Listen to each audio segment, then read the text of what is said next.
Current affairs ಈ ಕಾರ್ಯಕ್ರಮದ ಪ್ರಾಯೋಜಕರು Siddhas the Samsung exclusive store. ಈ ದಿನದ ವಿಶೇಷ.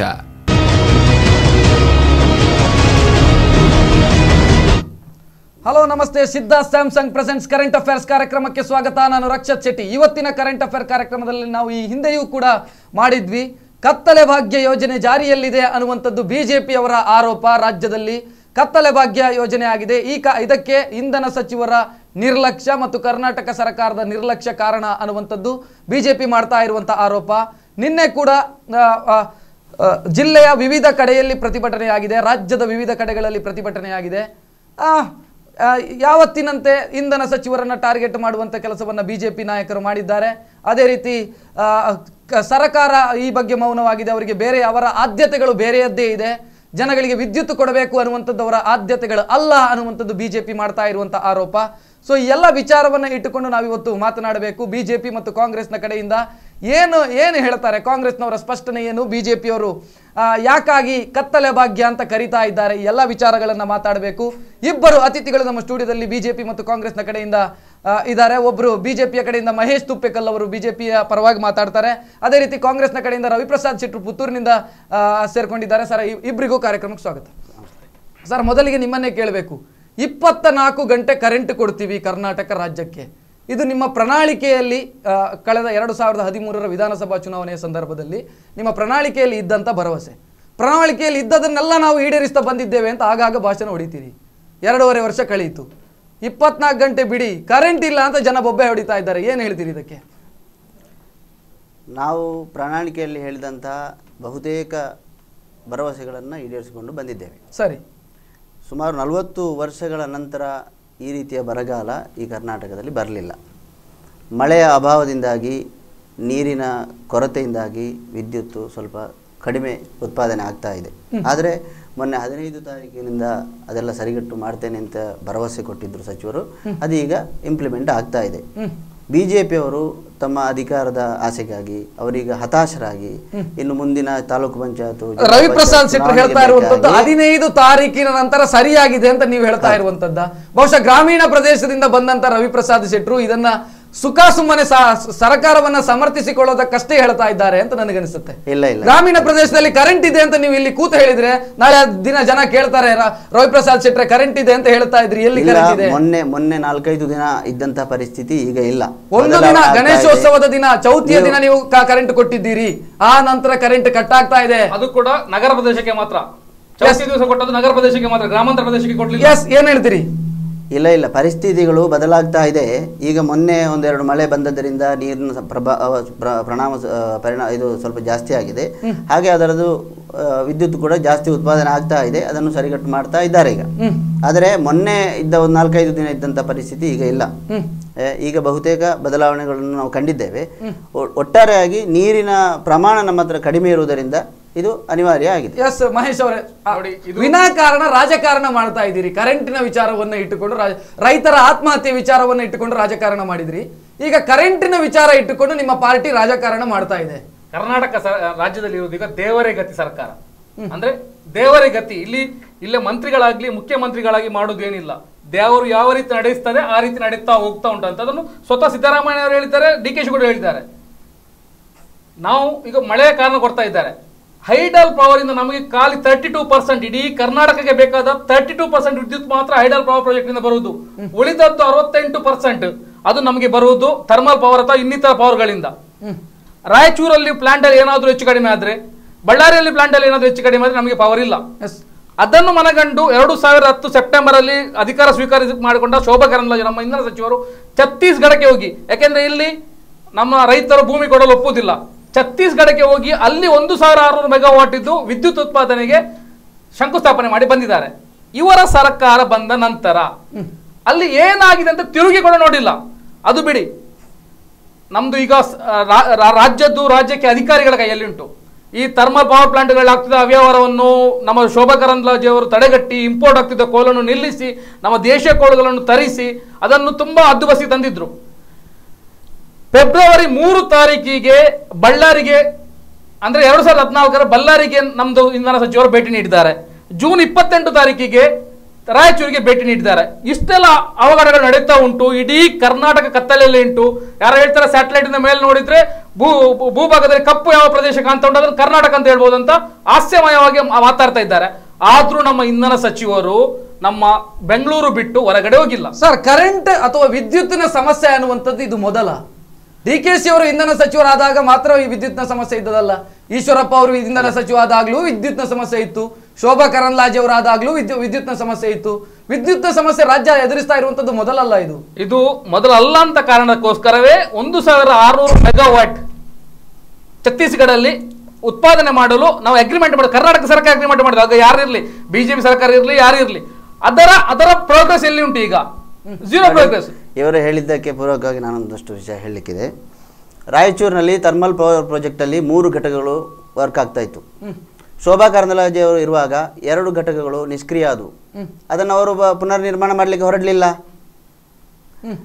7 ರೂಪಾಯಿಗೆ ಕರೆಂಟು ಪರ್ಚೇಸ್ ಮಾಡಿದ್ರು. ಅದನ್ನು ಕೇರಳಕ್ಕೆ ಕೊಟ್ಟರು. ಆಗ ಕೇಂದ್ರದಲ್ಲಿ UPA ಸರ್ಕಾರ ಇತ್ತು. UPA ಸರ್ಕಾರದಿಂದ ಬೇಕಾದಷ್ಟು ಸಹಕಾರವನ್ನು ಕೊಟ್ಟಿದೆ. ಅದರಿಂದಾಗಿ ಇವರಿಗೆ ಪರ್ಚೇಸ್ ಮಾಡಲಿಕ್ಕೆ ಸಹಕಾರ ಆಗಿದೆ. ಕೋಲನ್ನು ಕೊಟ್ಟರು. ಕೋಲ್ 4 ರೂಪಾಯಿಗೆ ತಗೊಂಡು ಇವರು ಅದನ್ನು ಕ್ಲೀನ್ ಮಾಡ್ಲಿಕ್ಕೆ 5 ರೂಪಾಯಿ ಯೂಸ್ ಮಾಡಿದ್ರು. ಅವರು ಮಾಡಿದಂತಹ ಎಲ್ಲ ಅವ್ಯವಸ್ಥೆಯಿಂದಾಗಿ ಅವರು ಮಾಡಿದಂತಹ ಎಲ್ಲ ಅವ್ಯವಸ್ಥೆಯ ಆಗರಗಳಿಂದಾಗಿ ಇದೀಗ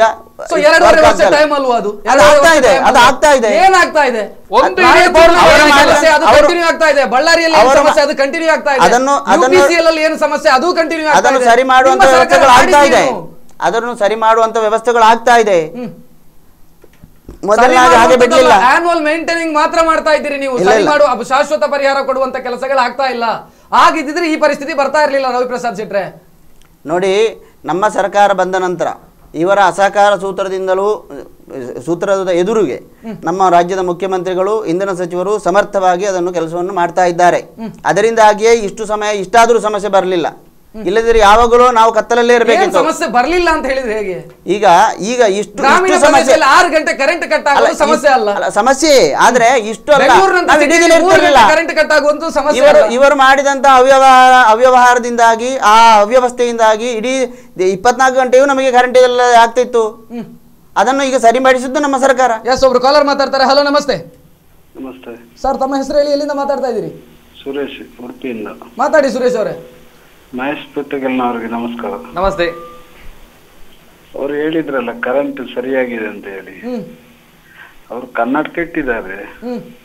ಆದ್ರೆ ಅವರ ಕರ್ನಾಟಕ ಚೇಂಜ್ ಮಾಡ್ಬೇಕು. ಯಾಕಂದ್ರೆ ಕತ್ತಲಲ್ಲೇ ಈಗ ಉಂಟು, ಕರೆಂಟೇ ಇಲ್ಲ. ಹಾಗಾಗಿ ಅವರನ್ನು ಫಸ್ಟ್ ಅಲ್ಲಿ ರವಿಪ್ರಸಾದ್ ಶೆಟ್ಟಿ ಅಂತ ಹೇಳಿ ಕೂತಿದಾರಲ್ಲ, ಅವರನ್ನು ಫಸ್ಟ್ ನೀವು ಪ್ರಸಾದ್ ನೇತ್ರಾಲಯಕ್ಕೆ ಕರ್ಕೊಂಡ್ಬರ್ಬೇಕು. ಧನ್ಯವಾದಗಳು ಸರ್. ಅವರು ಹೇಳ್ತಾ ಇರುವಂತದ್ದನ್ನು ನಾನು ನಿಮ್ಮ ಕರ್ನಾಟಕ ಸರಿ ಇಲ್ಲ ಅಂತ ಹೇಳುವಂಥದ್ದಲ್ಲ, ಆದ್ರೆ ಸಾಮಾನ್ಯ ಜನರದ್ದು ನಾಡಿ ಮಿಡಿತ ಗೊತ್ತಾಗ್ತಾ ಇಲ್ವಾ ಅಂತ ಪ್ರಶ್ನೆ. ನೋಡಿ, ಈ ಅವ್ಯವಸ್ಥೆಗಳು ಸರಿಯಾಗಬೇಕಿದ್ರೆ ಇದೇನು ಸಾಮಾನ್ಯ ವಿಷಯ ಅಲ್ಲ. ಇವತ್ತಿನಿಂದ ನಾಳೆಗೆ ಏನೋ ಇದು ಮೋದಿ ಅವರು ಹೇಳಿದ ಹಾಗೆ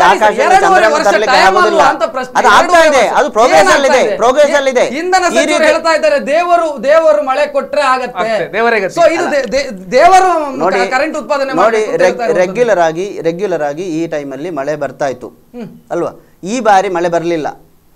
ಮಳೆ ಬರಿಸಲಿಕ್ಕೆ ಆಗ್ತದೆ? ಮಳೆ ಬರೋದಿಲ್ಲ ಅನ್ನುವಂಥದ್ದು ಜನವರಿಯಲ್ಲಿ ರಿಪೋರ್ಟ್ ಇತ್ತು. ಹೌದು, ಕರ್ನಾಟಕಕ್ಕೆ ಬರಗಾಲ ಬರುತ್ತೆ ಅನ್ನುವಂಥದ್ದು ಜನವರಿಯಲ್ಲಿ ರಿಪೋರ್ಟ್ ಇತ್ತು. ನೋಡಿ, ಎಲ್ಲ ಎಷ್ಟೇ ತಂತ್ರಜ್ಞಾನ ಈಗ ಇದ್ರೂ ಕೂಡ ಇಷ್ಟರವರೆಗೆ ಅವರು ಹೇಳಿದ್ದು ಯಾವಾಗಲೂ ಸತ್ಯ ಆಗಲಿಲ್ಲ. ಒಂದೊಂದು ಸತ್ಯ ಹತ್ಯೆ ಆಗಿದೆ. ಸೊ ನೀವು ಆಗಿರುವಾಗ ಈಗ ಇವರ 19 ಎಂಪಿಗಳಿದ್ದಾರಲ್ಲ, ಕೇಂದ್ರ ಸರ್ಕಾರದಿಂದ ಅವರಿಗೆ ಒತ್ತಡ ತಂದು ಮಾಡಬಹುದಲ್ಲ, ಯಾಕೆ ಮಾಡಲಿಲ್ಲ? ಮಹೇಶ್ ಅವರೇ ನೋಡಿ, ನೀವು ಮಾಡಿ ಹೋದ ಅಧ್ವಾನಗಳನ್ನ ನಾವು ಅನುಭವಿಸ್ತಾ ಇದ್ದೇವೆ. ಅದೇ ರೀತಿ ಹೇಳ್ಬೇಕು. ನಾವು ಮಾಡಿ ಹೋದದನ್ನು ಒಂದು ಹೆಜ್ಜೆ ಅವರು ಮುಂದೆಡ್ತಿದ್ರೆ, ಇವರು 3 ಮಂದಿ ಮುಖ್ಯಮಂತ್ರಿಗಳಿದ್ದಾರೆ ಕರ್ನಾಟಕದಲ್ಲಿ. ಒಂದು ಕಡೆ DKC ಇದ್ದಾರೆ, ಒಂದು ಕಡೆ ಪರಮೇಶ್ವರ್ ಇದ್ದಾರೆ, ಇನ್ನೊಂದು ಕಡೆ ಸಿದ್ದರಾಮಯ್ಯ ಇದ್ದಾರೆ. ಇವರು 3 ಮಂದಿ ಮುಖ್ಯಮಂತ್ರಿಗಳು 3 ದಿಕ್ಕಿನಲ್ಲಿ ನಡೆಯುವುದ ಕಾರಣ ಈ ರೀತಿ ಬಂದಿದೆ, ನಮಗೆ ಪರಿಸ್ಥಿತಿ ಬಂದಿದೆ. ಯಾರು ಬೆಂಗಳೂರು ಬಿಟ್ಟು ಫೈನಾನ್ಷಿಯಲ್ ಕಮಿಟಿ ಮೀಟಿಂಗ್ ಹೋಗುದಿಲ್ಲ, ಯಾವುದೇ ಡೆವಲಪ್ಮೆಂಟ್ ಮೀಟಿಂಗ್ ಮೋದಿ ಕರೆದ್ರೆ ಇವರು ಯಾರು ಹೋಗುದಿಲ್ಲ. ಇವರು ಹೇಳಿದ್ರು ಒಂದು ವಿಷಯ, ನಮ್ದು ಇಡೀ ಭಾರತ ದೇಶದಲ್ಲಿ 5 ಪವರ್ ಗ್ರಿಡ್ಗಳುಂಟು. ನಾರ್ತ್ ಈಸ್ಟ್, ವೆಸ್ಟ್, ಸೌತ್ ಮತ್ತು ನಾರ್ತ್ ಈಸ್ಟ್ ಅಲ್ಲಿ. ಸೌತ್ ಇಷ್ಟೋ ತನಕ ನಮ್ದು ನ್ಯಾಷನಲ್ ಗ್ರಿಡ್ಗೆ ಜಾಯ್ನ್ ಆಗಿರಲಿಲ್ಲ. ಮೋದಿ ಬಂದು ಫಸ್ಟ್ ಆಗಿ ಮಾಡಿದ ಕೆಲಸ ಅದೇ. ಅಂದ್ರೆ ನಮ್ಮ ಸದರ್ನ್ ಗ್ರಿಡ್ ಅನ್ನು ಪೂರ್ತಿ ನ್ಯಾಷನಲ್ ಗ್ರಿಡ್ಗೆ ಜೋಡಿಸಿಕೊಟ್ರು. ಫಸ್ಟ್ ಕೆಲಸ ಮಾಡಿದ್ದು ಅಂದ್ರೆ ಇವರಿಗೆ 60 ವರ್ಷದಲ್ಲಿ ಮಾಡದ ಕೆಲಸವನ್ನು ಮೋದಿ ಬಂದು 4 ತಿಂಗಳಲ್ಲಿ ಮಾಡಿಕೊಟ್ರು. ಇವರಿಗೆ 16,000 ಕೋಟಿ ರೂಪಾಯಿ ಸೆಂಟ್ರಲ್ ಗೇಟ್ಗೆ ಪವರ್ ಬಿಲ್ ಬಾಕಿ ಉಂಟು. ಇನ್ನೂ ಕೂಡ ಇವರಿಗೆ ಪವರ್ ಕೊಡ್ಬೇಕಂದ್ರೆ 2,000 ಮೆಗಾವ್ಯಾಟ್ ನಾವು ಡೈಲಿ ಡಿಮಾಂಡ್ ಇಟ್ಟಿದ್ದೇವೆ. ನಮಗೆ ಈಗ ಕೇವಲ 600 ಮೆಗಾವ್ಯಾಟ್ ಸಪ್ಲೈ ಆಗ್ತಾ ಉಂಟು. 16,000 ಕೋಟಿ ರೂಪಾಯಿ ಪವರ್ ಬಿಲ್ ಪೆಂಡಿಂಗ್ ಇಟ್ಟು ಇವರು ಇಲ್ಲಿಗೆ ಜನತೆಗೆ ಬೇಡದ ಭಾಗ್ಯವನ್ನು ಅನೌನ್ಸ್ ಮಾಡ್ತಾ ಇದ್ದಾರೆ. ಯಾವ ಮೂರ್ಖನಾದ್ರೂ ಇವರಿಗೆ ಪವರ್ ಕೊಡ್ತಾರ ಬಿಲ್ ಮಾಡದೆ? ಎಸ್, ಒಬ್ರು ಕಾಲರ್ ಮಾತಾಡ್ತಾರೆ. ಹಲೋ, ನಮಸ್ತೆ. ನಮಸ್ತೆ. ತಮ್ಮ ಹೆಸರು ಹೇಳಿ ಸರ್, ಎಲ್ಲಿಂದ ಮಾತಾಡ್ತಾ ಇದ್ದೀರಿ? ನಾನು ವೆಂಕಪ್ಪಗೌಡ ಅಂತ ಸುಳ್ಳಿಯಿಂದ ಮಾತಾಡ್ತಿದ್ದೀನಿ ಸರ್. ಮಾತಾಡಿ ಸರ್. ಸುಳ್ಯದ ಬ್ಲಾಕ್ ಕಾಂಗ್ರೆಸ್ ಪ್ರೆಸಿಡೆಂಟ್ ವೆಂಕಪ್ಪಗೌಡರು ಸರ್, ಮಾತಾಡಿ ಸರ್. ನಾನು ಅವರು ನಮ್ಮ ಅಂಕಿ ಅಂಶಗಳನ್ನು ಕೂಡ ನಾನು ಕೊಡ್ತಾ ಇದ್ದೇನೆ. ಅವರು ಕತ್ತಲ ಭಾಗ್ಯ ಅನ್ನುವಂಥದ್ದನ್ನ ಸುಮ್ಮನೆ ಕಾಂಗ್ರೆಸ್ ಸರ್ಕಾರದ ಮೇಲೆ ಅಥವಾ ರಾಜ್ಯ ಸರ್ಕಾರದ ಮೇಲೆ ಗುಬೆ ಕೂರಿಸ್ತಾ ಇದ್ದಾರೆ. ನಾನು ಆಗಸ್ಟ್ ಕಳೆದ ಬಾರಿ 2014ನೇ ಆಗಸ್ಟ್ ತಿಂಗಳ ಮಾಹಿತಿಯನ್ನು ಅವರಿಗೆ ಕೊಡ್ತೇನೆ. ಆಗಸ್ಟ್ ತಿಂಗಳಲ್ಲಿ ಸುಳ್ಯದಲ್ಲಿ 3 ಫೇಸ್ ಒಂದು ತಿಂಗಳಲ್ಲಿ 631 ಗಂಟೆ 3 ಫೇಸ್ ಕೊಡಲಾಗಿದೆ. ನೋಡಿ, ಈ ಬಾರಿ ಇದೇ ಆಗಸ್ಟ್ ತಿಂಗಳಲ್ಲಿ ಈ ಸಾರಿ 696 ಗಂಟೆ ಕರೆಂಟ್ ಅನ್ನು ಕೊಡಲಾಗಿದೆ. ಆಗ 631 ಮತ್ತು 696. ಹಾಗಾಗಿ ಈಗ ಕರೆಂಟ್ ಕೊಡತಕ್ಕಂಥದ್ದು ಕಡಿಮೆ ಇಲ್ಲ, ವಿದ್ಯುತ್ ಕೊಡತಕ್ಕಂಥದ್ದು ಕಡಿಮೆ ಇಲ್ಲ. ಬರೀ ಇವರ ಬೊಬ್ಬೆ ಮಾತ್ರ ಜಾಸ್ತಿ ಆಗಿರತಕ್ಕಂಥದ್ದು ವಿನಃ ಬೇರೆ ಏನಿಲ್ಲ. ಇದು ಕೇವಲ ರಾಜಕೀಯ ಒಂದು ಉದ್ದೇಶವನ್ನ ಇಟ್ಟುಕೊಂಡು ಇವರು ಮಾಡತಕ್ಕಂಥದ್ದು ವಿನಃ ಬೇರೆ ಏನಿಲ್ಲ. ನೋಡಿ, ನಮ್ಮನ್ನ ಅವರು ಕತ್ತಲೆ ಭಾಗ್ಯ ಕೊಟ್ಟಿದ್ದೇವೆ ಅಂತ ಅವರು ಹೇಳ್ಕೊಂಡು ಬರ್ತಾರೆ. ಕತ್ತಲೆ ಭಾಗ್ಯಕ್ಕೆ ಒಂದು ಸೆಕೆಂಡ್, ಕತ್ತಲೆ ಭಾಗ್ಯಕ್ಕೆ ಬರ್ತಾ ಇದ್ದೇನೆ. ಕತ್ತಲೆ ಭಾಗ್ಯ ಕೊಡ್ತಾ ಇದ್ದಾರೆ ಅಂತ ನಾವು ಹೇಳ್ತಾ ಇದ್ರೆ, ನಾವು ಕತ್ತಲೆ ಭಾಗ್ಯ ಕೊಡುವುದು ಅನ್ನುವಂಥದ್ರ ಜೊತೆಗೆ ನಾವು ದೀನ ದಲಿತರ ಬಡವರ ಪಾಲಿಗೆ ವರದಾನ ಆದ ಅನ್ನ ಭಾಗ್ಯ, ಹಾಲು ಭಾಗ್ಯ, ಭೂಮಿ ಭಾಗ್ಯ, ಆಹಾರ ಭಾಗ್ಯ, ವಿವಿಧ ಸಾಲ ಮನ್ನಾ ಭಾಗ್ಯ, ಕ್ಷೀರ ಭಾಗ್ಯ, ಕೊಳೆ ರೋಗ ಭಾಗ್ಯ, ಪರಿಹಾರ ಭಾಗ್ಯ, ಆಶ್ರಯ ಭಾಗ್ಯ, ಎಲ್ಲಾ ಭಾಗ್ಯಗಳನ್ನ ನಾವು ಕೊಟ್ಟಿದ್ದೇವೆ. ಇವತ್ತು ಕತ್ತಲ ಭಾಗ್ಯ ಅಂತ ನಮಗೆ ಹೇಳ್ತಾ ಇದ್ದಾರೆ. ನಾವು ಇಂಥ ಭಾಗ್ಯಗಳನ್ನು ಕೊಡುವುದಾದ್ರೆ ಅವರು ನೀಡಿದ್ದು ಅವರ ಇಡೀ ಕೇಂದ್ರದಲ್ಲಿ ಬಿಜೆಪಿ ಸರ್ಕಾರ ತರಿಸುವ ಮುಂದೆ ಅವರು ಬಹಳಷ್ಟು ಒಂದು ರೀತಿಯಲ್ಲಿ ನಾವು ಅದು ಕೊಡ್ತೇವೆ ಇದು ಕೊಡ್ತೇವೆ ಅಂತ ಹೇಳಿದ್ರು. ಅವರು ಕೊಟ್ಟಿದ್ದು ಬರೀ ದೌರ್ಭಾಗ್ಯ ಮಾತ್ರ. ಇಡೀ ದೇಶದ ಜನತೆಗೆ ಅವರು ಕೊಟ್ಟದ್ದು ದೌರ್ಭಾಗ್ಯ. ನಾವು ಕೊಟ್ಟದ್ದು ಬಹುಶಃ ಈ ರೀತಿಯ ಭಾಗ್ಯವನ್ನ ನಾವು ಕೊಟ್ಟಿದ್ದೇವೆ. ಹಾಗಾಗಿ ನಮಗೆ ಹೆಮ್ಮೆ ಇದೆ. ನಾವು ಹಲವು ಭಾಗ್ಯಗಳನ್ನು ಕೊಟ್ಟಿದ್ದೇವೆ. ನೀವು ಏನೇ ಕೊಟ್ಟಿದ್ರು ನೀವು ದೌರ್ಭಾಗ್ಯವನ್ನು ಮಾತ್ರ ಕೊಟ್ಟಿದ್ದೇವೆ, ಪಶು ಭಾಗ್ಯ ಕೊಟ್ಟಿದ್ದೇವೆ, ಎಲ್ಲವನ್ನ ಕೊಟ್ಟಿದ್ದೀರಿ. ಅದರ ಜೊತೆಗೆ ಕತ್ತಲ ಭಾಗ್ಯವನ್ನು ಕೊಟ್ಟಿದ್ದಾರೆ ಅಂತ ಬಿಜೆಪಿ ಅವರು ಹೇಳ್ತಾ ಇರುವಂತದ್ದು. ನೋಡಿ, ಅದೇ ಕತ್ತಲ ಭಾಗ್ಯದ ಬಗ್ಗೆ ನಾನು ಮಾತಾಡ್ತಕ್ಕಂಥದ್ದು. ಕತ್ತಲ ಭಾಗ್ಯದ ಬಗ್ಗೆ ನೋಡಿ, ಅದನ್ನೇ ನಾನು ಗಂಟೆ ನಾನು ಅದನ್ನ ಗಂಟೆಗಳನ್ನ ನಾನು ಹೇಳಿದ್ದು ಕಡಿಮೆ.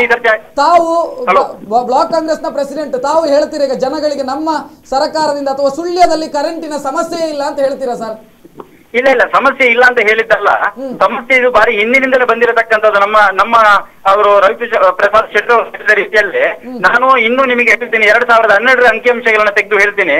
2012ರಲ್ಲಿ ಕೂಡ ಎಷ್ಟು ತಿಂಗಳಿಗೆ ಇಂಥ ಒಂದು ತಿಂಗಳಲ್ಲಿ ಪರ್ಟಿಕ್ಯುಲರ್ ಒಂದು ತಿಂಗಳಲ್ಲಿ ಎಷ್ಟು ಕರೆಂಟ್ ನಮಗೆ ಬಂದಿದೆ ಅನ್ನುವಂಥದ್ದನ್ನ ನಾವು ಹೇಳ್ತೇವೆ. ಇದು ಕರೆಂಟ್ ಕಡಿಮೆ, ನಾನು ಒಪ್ಕೊಳ್ತೇನೆ. ಕರೆಂಟ್ ಇಲ್ಲ, ಕರೆಂಟ್ ಏನು ಜಾಸ್ತಿ ಕೊಟ್ಟಿದ್ದೇವೆ ಅನ್ನೋ ವಿಚಾರ, ಕರೆಂಟ್ ತೊಂದರೆ ಆಗಿದೆ ಅನ್ನೋದನ್ನ ನಾವು ಒಪ್ಪಿಕೊಳ್ತೇವೆ. ಆದ್ರೆ ಈಗ ಆಗಿರತಕ್ಕಂಥದ್ದು ಜಲಾಶಯದಲ್ಲಿ ನೀರಿಲ್ಲ, ಮತ್ತೆ ಕೇಂದ್ರದಿಂದ ಕೊಡತಕ್ಕಂಥ ಕರೆಂಟ್ ಅನ್ನು, ನಮ್ಮ ಪಾಲಿನ ಕರೆಂಟ್ ಅನ್ನು ಅವರು ಕೊಡ್ತಾ ಇಲ್ಲ ಅನ್ನುವಂಥ ಒಂದೇ ಒಂದು ಕಾರಣಕ್ಕಾಗಿ ಇಲ್ಲಿ ಕಡಿಮೆ ಆಗಿರತಕ್ಕಂಥದ್ದು ವಿನಃ ಈಗ ಅವರು ಮಾಡತಕ್ಕಂಥದ್ದು ರಾಜಕೀಯವಾಗಿರತಕ್ಕಂಥ ಕತ್ತಲ ಭಾಗ್ಯ ಅನ್ನುವಂಥದ್ದು ಅವರು ಹೇಳತಕ್ಕಂಥದ್ದು. ನೋಡಿ, ಅವರು ಒಂದು ಏನೋ ಸುಳ್ಯಕ್ಕೆ ಸಂಬಂಧಪಟ್ಟ ಒಂದು ಅಂಕಿಅಂಶಗಳನ್ನು ಕೊಟ್ಟರು. ಅದರಲ್ಲಿ ಎಷ್ಟು ಸತ್ಯ ಉಂಟು ಎಷ್ಟು ಸುಳ್ಳು ಉಂಟು ಅಂತ ಅವರಿಗೆ ತಿಳಿದದ್ದು. ನಮಗೆ ಸುಳ್ಯದ ಅಂಶ ಇಲ್ಲ. ಇಡೀ ದೇಶದಲ್ಲಿ ಇವತ್ತು ಕರ್ನಾಟಕವು ಹೆಸರುವಾಸಿಯಾಗಿದೆ ಕತ್ತಲಿಗೋಸ್ಕರ. ಅದು ಸಿಲಿಕಾನ್ ಸಿಟಿ ಅಲ್ಲ. ಇದು ಈ ಅಕ್ಟೋಬರ್ ನವೆಂಬರ್ ತಿಂಗಳಲ್ಲಿ ಅಥವಾ ಸೆಪ್ಟೆಂಬರ್ ತಿಂಗಳಲ್ಲಿ ಎಲ್ಲಿಯಾದ್ರೂ ಸೆಪ್ಟೆಂಬರ್ ಅಕ್ಟೋಬರ್ ತಿಂಗಳಲ್ಲಿ ಎಲ್ಲಿಯಾದ್ರೂ ಪವರ್ ಕಟ್ ಆಗಿದೆ ಅಂತ ಹೇಳಿದ್ರೆ ಇದು ಪ್ರಥಮ ಬಾರಿಗೆ ಇದೆ ಅನ್ನೋದನ್ನು ಒಪ್ತೀರಾ ನೀವು? ರಾಜ್ಯದಲ್ಲಿ ಮಳೆ ಬರದೆ ಅದೇ ಹೇಳಿದ್ದು. ನಮ್ಗೆ ಐಡಲ್ ಪವರ್ ಪ್ರಾಜೆಕ್ಟ್ ಇದ್ದು ನಮ್ದು ಡಿಪೆಂಡ್ ಆನ್ ಓನ್ಲಿ 32%. 68% ನಾವು ಅದರ್ ಸೋರ್ಸಸ್ ಅಲ್ಲಿ ಡಿಪೆಂಡ್ ಆಗಿದ್ದೇವೆ. ಥರ್ಮಲ್ ಪ್ರಾಜೆಕ್ಟ್ ಅನ್ನು ನೀವು ಥರ್ಮಲ್ ಪ್ರಾಜೆಕ್ಟ್ ಅಲ್ಲಿ ಥರ್ಮಲ್ 1600 ಮೆಗಾವ್ಯಾಟ್ ಅದನ್ನ ಹೇಳ್ತಾ ಇದ್ದೆ ನಾನು. ಛತ್ತೀಸ್ಗಢದಲ್ಲಿ, ಕರ್ನಾಟಕದಲ್ಲಿ ಛತ್ತೀಸ್ಗಢದಲ್ಲಿ ಹೋಗಿ ಪ್ಲಾಂಟ್ ಮಾಡಿ ಬಂದ್ರು. ಇವರು ಏನು ಮಾಡಿದ್ದಾರೆ ಅದ್ರ ಒಂದು ರಿಪೋರ್ಟ್ ಕೊಡ್ಲಿ. ಅಥವಾ DK ಶಿವಕುಮಾರ್ ಅವರು ನಾನು ಇದಕ್ಕೆ ಬಂದ ನಂತರ ಇಷ್ಟು ಮೆಗಾವ್ಯಾಟ್ ನಾವು ಉತ್ಪಾದನೆ ಮಾಡಿದೆ ಅಂತ ಒಂದು ಹೇಳಿಕೆ ಕೊಡ್ಲಿ. ಝೀರೋ. ಎಷ್ಟು ಐಡಲ್ ಪವರ್ ಪ್ರಾಜೆಕ್ಟ್ ಗಳಾಗಿದೆ? ಐಡಲ್ ಪ್ರಾಜೆಕ್ಟ್ ಫೀಸಿಬಲ್ ಅಲ್ಲ, ಆದ್ರೂ ಎಷ್ಟೋ ಒಂದಾದ್ರು ಪ್ರಯತ್ನ ಮಾಡಿದಾರ? ಏನಿಲ್ಲ. ನಮ್ಮ ಇದರದ್ದು ಸೋಲಾರ್ ಟ್ಯಾಪಿಂಗ್ ಶಕ್ತಿ ಇರುವುದು 20,000 ಮೆಗಾವಾಟ್. ನಮಗೆ ನಾಚಿಕೆ ಆಗಬೇಕು. ನಾವು ಕರ್ನಾಟಕದಲ್ಲಿ 50 ಮೆಗಾವಾಟ್ ಪವರ್ ಉತ್ಪಾದನೆ ಮಾಡ್ತಾ ಇದ್ದೇವೆ ಸೋಲಾರ್ ಮೂಲಕ.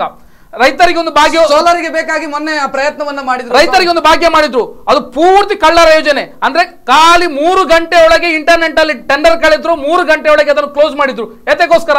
ನಮಗೆ ಸರ್ಪ್ಲಸ್ ಪವರ್ ಆಗಿದೆ, ಅದನ್ನು ಓಪನ್ ಇಡಬಹುದಿತ್ತಲ್ಲ ಇವರಿಗೆ. ಇವರ ಉದ್ದೇಶ ಒಂದೇ, ಪವರ್ ಸ್ಕ್ಯಾರ್ಸಿಟಿ ಕ್ರಿಯೇಟ್ ಮಾಡಿ ಡಬಲ್ ರೇಟ್ಗೆ ಪ್ರೈವೇಟ್ ಕಂಪನಿಗಳಂದ್ರೆ ಈಗಾಗಲೇ ಅದಾನಿಗೆ ಬೇಕಾಗಿದೆ. ಅದಾನಿ ಅಂತ ಹೇಳ್ತಾರೆ ದೇಶ ನಮ್ಮ ಇಡೀ ಪ್ರಪಂಚದಲ್ಲಿ ಸೆಕೆಂಡ್ ಹೈಯೆಸ್ಟ್ ಪವರ್ ಉತ್ಪಾದನೆ ಮಾಡುವಂತ ಗುಜರಾತ್ ನಲ್ಲಿರುವ ಅದಾನಿ ಥರ್ಮಲ್ ಪವರ್ ಪ್ಲಾಂಟ್ ಗೆ ಹೋಗಿದ್ದಾರೆ. ನಮ್ಮ ಹತ್ತಿರದ ಶಾಸಕರ ಪ್ರಮೋದ್ ಮಧ್ವರಾಜ್ ಕೂಡ ಹೋಗಿದ್ದಾರೆ. ಏನ್ ಮಾಡಿದ್ರು? ಅಲ್ಲಿಂದ 1 ಮೆಗಾವಾಟ್ ತರ್ಲಿಕ್ಕೆ ಆಯ್ತು ಅವರಿಗೆ. ತರಬೇಕಾದ್ರೆ ಸೆಂಟ್ರಲ್ ಗ್ರಿಡ್ ಬೇಕು. ಸೆಂಟ್ರಲ್ ಗ್ರಿಡ್ ಇದ್ದು ಅವರ ಹಣ ಪೇಮೆಂಟ್ ಮಾಡಬೇಕು. ಇಲ್ಲಿ ಬೇಕಾದ ಭಾಗ್ಯಗಳಿಗೆ ಬಿಕ್ಕಾಬಿಟ್ಟೆ ಖರ್ಚು ಮಾಡೋ ಬದಲು ಆ ಪೇಮೆಂಟ್ ಮಾಡಿ ರಾಜ್ಯದ ಜನತೆಗೆ ಅವರಿಗೆ ಒಂದು ಅತ್ಯುತ್ತಮವಾದ 24 ಗಂಟೆ ಕರೆಂಟ್ ಕೊಡಬಹುದು. ಅದಕ್ಕಿಂತ ಮೊದಲು ಒಂದು ಬ್ರೇಕ್ ಅನ್ನು ತೆಗೆದುಕೊಳ್ಳಬೇಕು. ವಿಶೇಷ ಕಾರ್ಯಕ್ರಮ ಬ್ರೇಕ್ ಅನ್ನು ತೆಗೆದುಕೊಳ್ತಾ ಇದ್ದೀನಿ. ಬ್ರೇಕ್ ನಂತರ ಕಾರ್ಯಕ್ರಮ ಮತ್ತೆ ಮುಂದುವರಿಯುತ್ತದೆ. ಕರೆಂಟ್ ಅಫೇರ್ಸ್ ಈ ಕಾರ್ಯಕ್ರಮದ ಪ್ರಾಯೋಜಕರು Siddhas, the Samsung exclusive store. ಈ ದಿನದ ವಿಶೇಷ.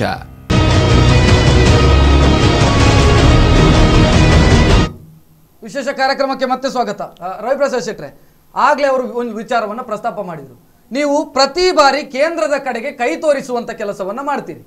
ಬಟ್ ಇಲ್ಲಿ ಪ್ರಶ್ನೆ ಇರುವಂತದ್ದು, ಪಿಯೂಷ್ ಗೋಯಲ್ ಅವರು ಒಂದು ಸಭೆಯನ್ನ ಕರೆದಿದ್ರು. ಇಂಧನ ಸಚಿವರ, ರಾಜ್ಯದ ಎಲ್ಲಾ ಇಂಧನ ಸಚಿವರನ್ನ ಸಭೆ ಕರೆದಿದ್ರು. ನಮ್ಮ DKC ಅವರು ಆ ಕಡೆಗೆ ತಲೆ ಹಾಕಲೇ ಇಲ್ಲ. ಅವರು ಬೆಂಗಳೂರಿನ ಎಲೆಕ್ಷನ್ ಅಲ್ಲಿ ಬ್ಯುಸಿ ಆಗಿದ್ರು. ಸೊ ಇಂಥ ಕಾರಣಕ್ಕಾಗಿ ನಮಗೆ ಇಂಥ ಪರಿಸ್ಥಿತಿ ಬಂದಿದೆ. ಕೇಂದ್ರದ ಜೊತೆಗೆ ಸರಿಯಾದ ಕಮ್ಯುನಿಕೇಶನ್ ಇಲ್ಲ.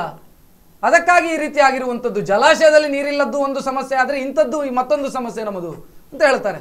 ಕೇಂದ್ರ ಸರ್ಕಾರಕ್ಕೆ ಬದ್ಧತೆ ಇಲ್ಲ, ಅದರಿಂದಾಗಿ ಬದ್ಧತೆ ಇದ್ದದಕ್ಕೆ ಮೀಟಿಂಗ್ ಕರೆದದ್ದು ನಿಮ್ಮನ್ನ. ನೋಡಿ, ಮೀಟಿಂಗ್ ನಮ್ಮ ಮಂತ್ರಿಗಳು ಹೋಗೋದಿಲ್ಲ ಅಂತಂದ್ರೆ ನಮ್ಮ ಮಂತ್ರಿಗಳೇ ಹೋಗಬೇಕು ಅಂತ ಇಲ್ಲ, ಕಾರ್ಯದರ್ಶಿ ಮಟ್ಟದ ಅಧಿಕಾರಿಗಳು ಅಲ್ಲಿ ಹೋಗ್ತಾರೆ.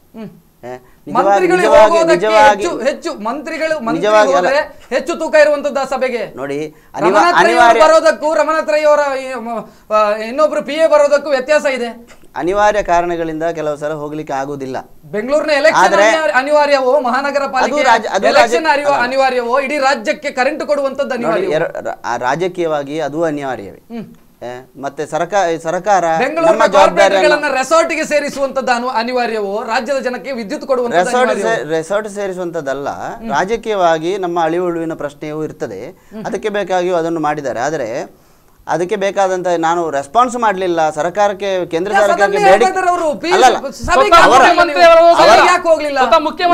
ಅವರು ಏನು ಹೇಳಿ, ನೀತಿ ಆಯೋಗದ ಸಭೆಗೆ ಹೋಗೋದಿಲ್ಲ ನೋಡಿ, ಅವರು ಏನು ಹೇಳಿ ಹಾಗೆ ಅಂತಲ್ಲ, ನಾವು ಜವಾಬ್ದಾರಿಯಿಂದ ನುಣುಚಿಕೊಂಡಿದ್ದೇವೆ ಅಂತ ಸಭೆಗೆ ಹೋಗದೇ ಇರುವಂತದ್ದು, ಕೇಂದ್ರ ಸಚಿವರು ಕರೆದಂತ ಮೀಟಿಂಗಿಗೆ ನಮ್ಮ ಸಚಿವರು ಹೋಗದೇ ಇರುವಂತದ್ದು ಇದು ತಪ್ಪು ಅಂತ ಅನಿಸೋದಿಲ್ವಾ?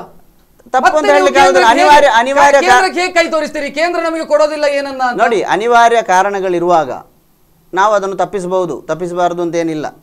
ಆದ್ರೆ ಇವರಿಗೂ ತಮಿಳುನಾಡಿನಲ್ಲಿ ಕರೆಂಟಿನ ಸಮಸ್ಯೆ, ವಿದ್ಯುತ್ನ ಸಮಸ್ಯೆ ಇಲ್ಲ. ನಮ್ಮನ್ನ ಕಾಡ್ತಾ ಇದೆ ಕರ್ನಾಟಕವನ್ನ. ಎಲ್ಲ ಮುಖ್ಯಮಂತ್ರಿಗಳು ಹೇಳ್ತಾನೆ ಕೇಳಿ. ಇವತ್ತು ಇವರು ಆರೋಪ ಮಾಡ್ತಾ ಇದ್ದವರು ಇದಕ್ಕಿಂತ ಮೊದಲು 5 ವರ್ಷ ಆಳ್ವಿಕೆ ಮಾಡಿದ್ರಲ್ಲ, ಯಾಕೆ ಬೇಕಾದಷ್ಟು ಕರೆಂಟ್ ಉತ್ಪತ್ತಿ ಮಾಡಲಿಲ್ಲ? ಯಾಕೆ ಮಾಡಲಿಲ್ಲ? ಈಗ ಇವರು ಸಿಟ್ಟಿಂಗ್ MP 19 ಜನ ಇದ್ದಾರಲ್ಲ, ಛತ್ತೀಸ್ಗಢದಿಂದ ಮಾಡಿದ್ದು ಅಂತಲ್ಲ. ಈಗ ರಾಯಚೂರಿನದು ಅವರು ಇದು ಮುಂದುವರಿಸಲಿಲ್ಲ, ಕೈಗಾಣು ಸ್ಥಾವರದಿಂದ ಬೇಕಾದ ವ್ಯವಸ್ಥೆ ಮಾಡಲಿಲ್ಲ. ಕರಾವಳಿಗೆ ಅಲ್ಲಿಂದ ಕರೆಂಟ್ ಬರ್ತಾ ಇತ್ತಲ್ಲ, ಯಾಕೆ ಮಾಡಲಿಲ್ಲ? ನೋಡಿ, ಅವರು ಜವಾಬ್ದಾರಿಯಿಂದ ನುಣುಚಿಕೊಂಡಿದ್ದಾರೆ. ಈಗ ನಮ್ಮ ಮೇಲೆ ಬೆರಳು ತೋರಿಸ್ತಾರೆ. ಇದು ಕತ್ತಲು ಭಾಗ್ಯ ಅಲ್ಲ, ಇದು ಬಿಜೆಪಿಯ ಬೆತ್ತಲೆ ಭಾಗ್ಯ. ಯಾಕೆ ಅಂತ ಹೇಳ್ತೇನೆ ನೋಡಿ, ಎಲ್ಲ ಅವ್ಯವಹಾರಗಳನ್ನು ಮಾಡಿ ಈಗ ನಾವು ಹಗೆತನದ ರಾಜಕೀಯ ಮಾಡ್ಲಿಕ್ಕೆ ಹೊರಟ್ರೆ ಇವರ ಮೊದಲಿನ ಮಂತ್ರಿ ಜೈಲಲ್ಲಿ ಮಾಡ್ತಾ ಇದ್ದಾರೆ, ರಾಜಕೀಯವೇ ಮಾಡ್ತಾ ಇದ್ದಾರೆ. ನೀವು ಏನು ನಾವು ನೋಡಿ ಈಗ ಟೆಂಡರ್ ಕರೆದಿದ್ದೇವೆ. ಪ್ರಣಾಳಿಕೆಯಲ್ಲಿ 24 ಗಂಟೆ ಕರೆಂಟ್ ಕೊಡುವಂತದ್ದು ಇತ್ತು, ಕೊಡ್ತೇವೆ. ಯಾವಾಗ ಕೊಡುವಂತದ್ದು? ಇನ್ನು ನೋಡಿ, ಅದಕ್ಕೆ ಬೇಕಾದ ಟೆಂಡರ್ ಕರೆದಿದೆ. 5 ರೂಪಾಯಿ 7 ಪೈಸೆಗೆ ಇದು ಟೆಂಡರ್ ಕ್ಲಿಯರ್ ಆಗ್ತಾ ಉಂಟು. ಇವರು 7 ರೂಪಾಯಿಗೆ ಪರ್ಚೇಸ್ ಮಾಡ್ತಾ ಇದ್ದದ್ದು. ಇವರು ಇದರ ಮಧ್ಯೆಯೂ ನಮಗೆ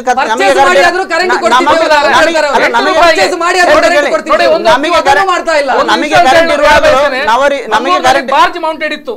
ಬಾರ್ಜ್ ಮೌಂಟೆಡ್ ಅಂದ್ರೆ ಇದು ನ್ಯಾಪ್ತಲಿನ್ ಬಾಲ್ಸ್ ಅಲ್ಲಿ ಪವರ್ ಉತ್ಪತ್ತಿ ಆಗ್ತಿತ್ತು.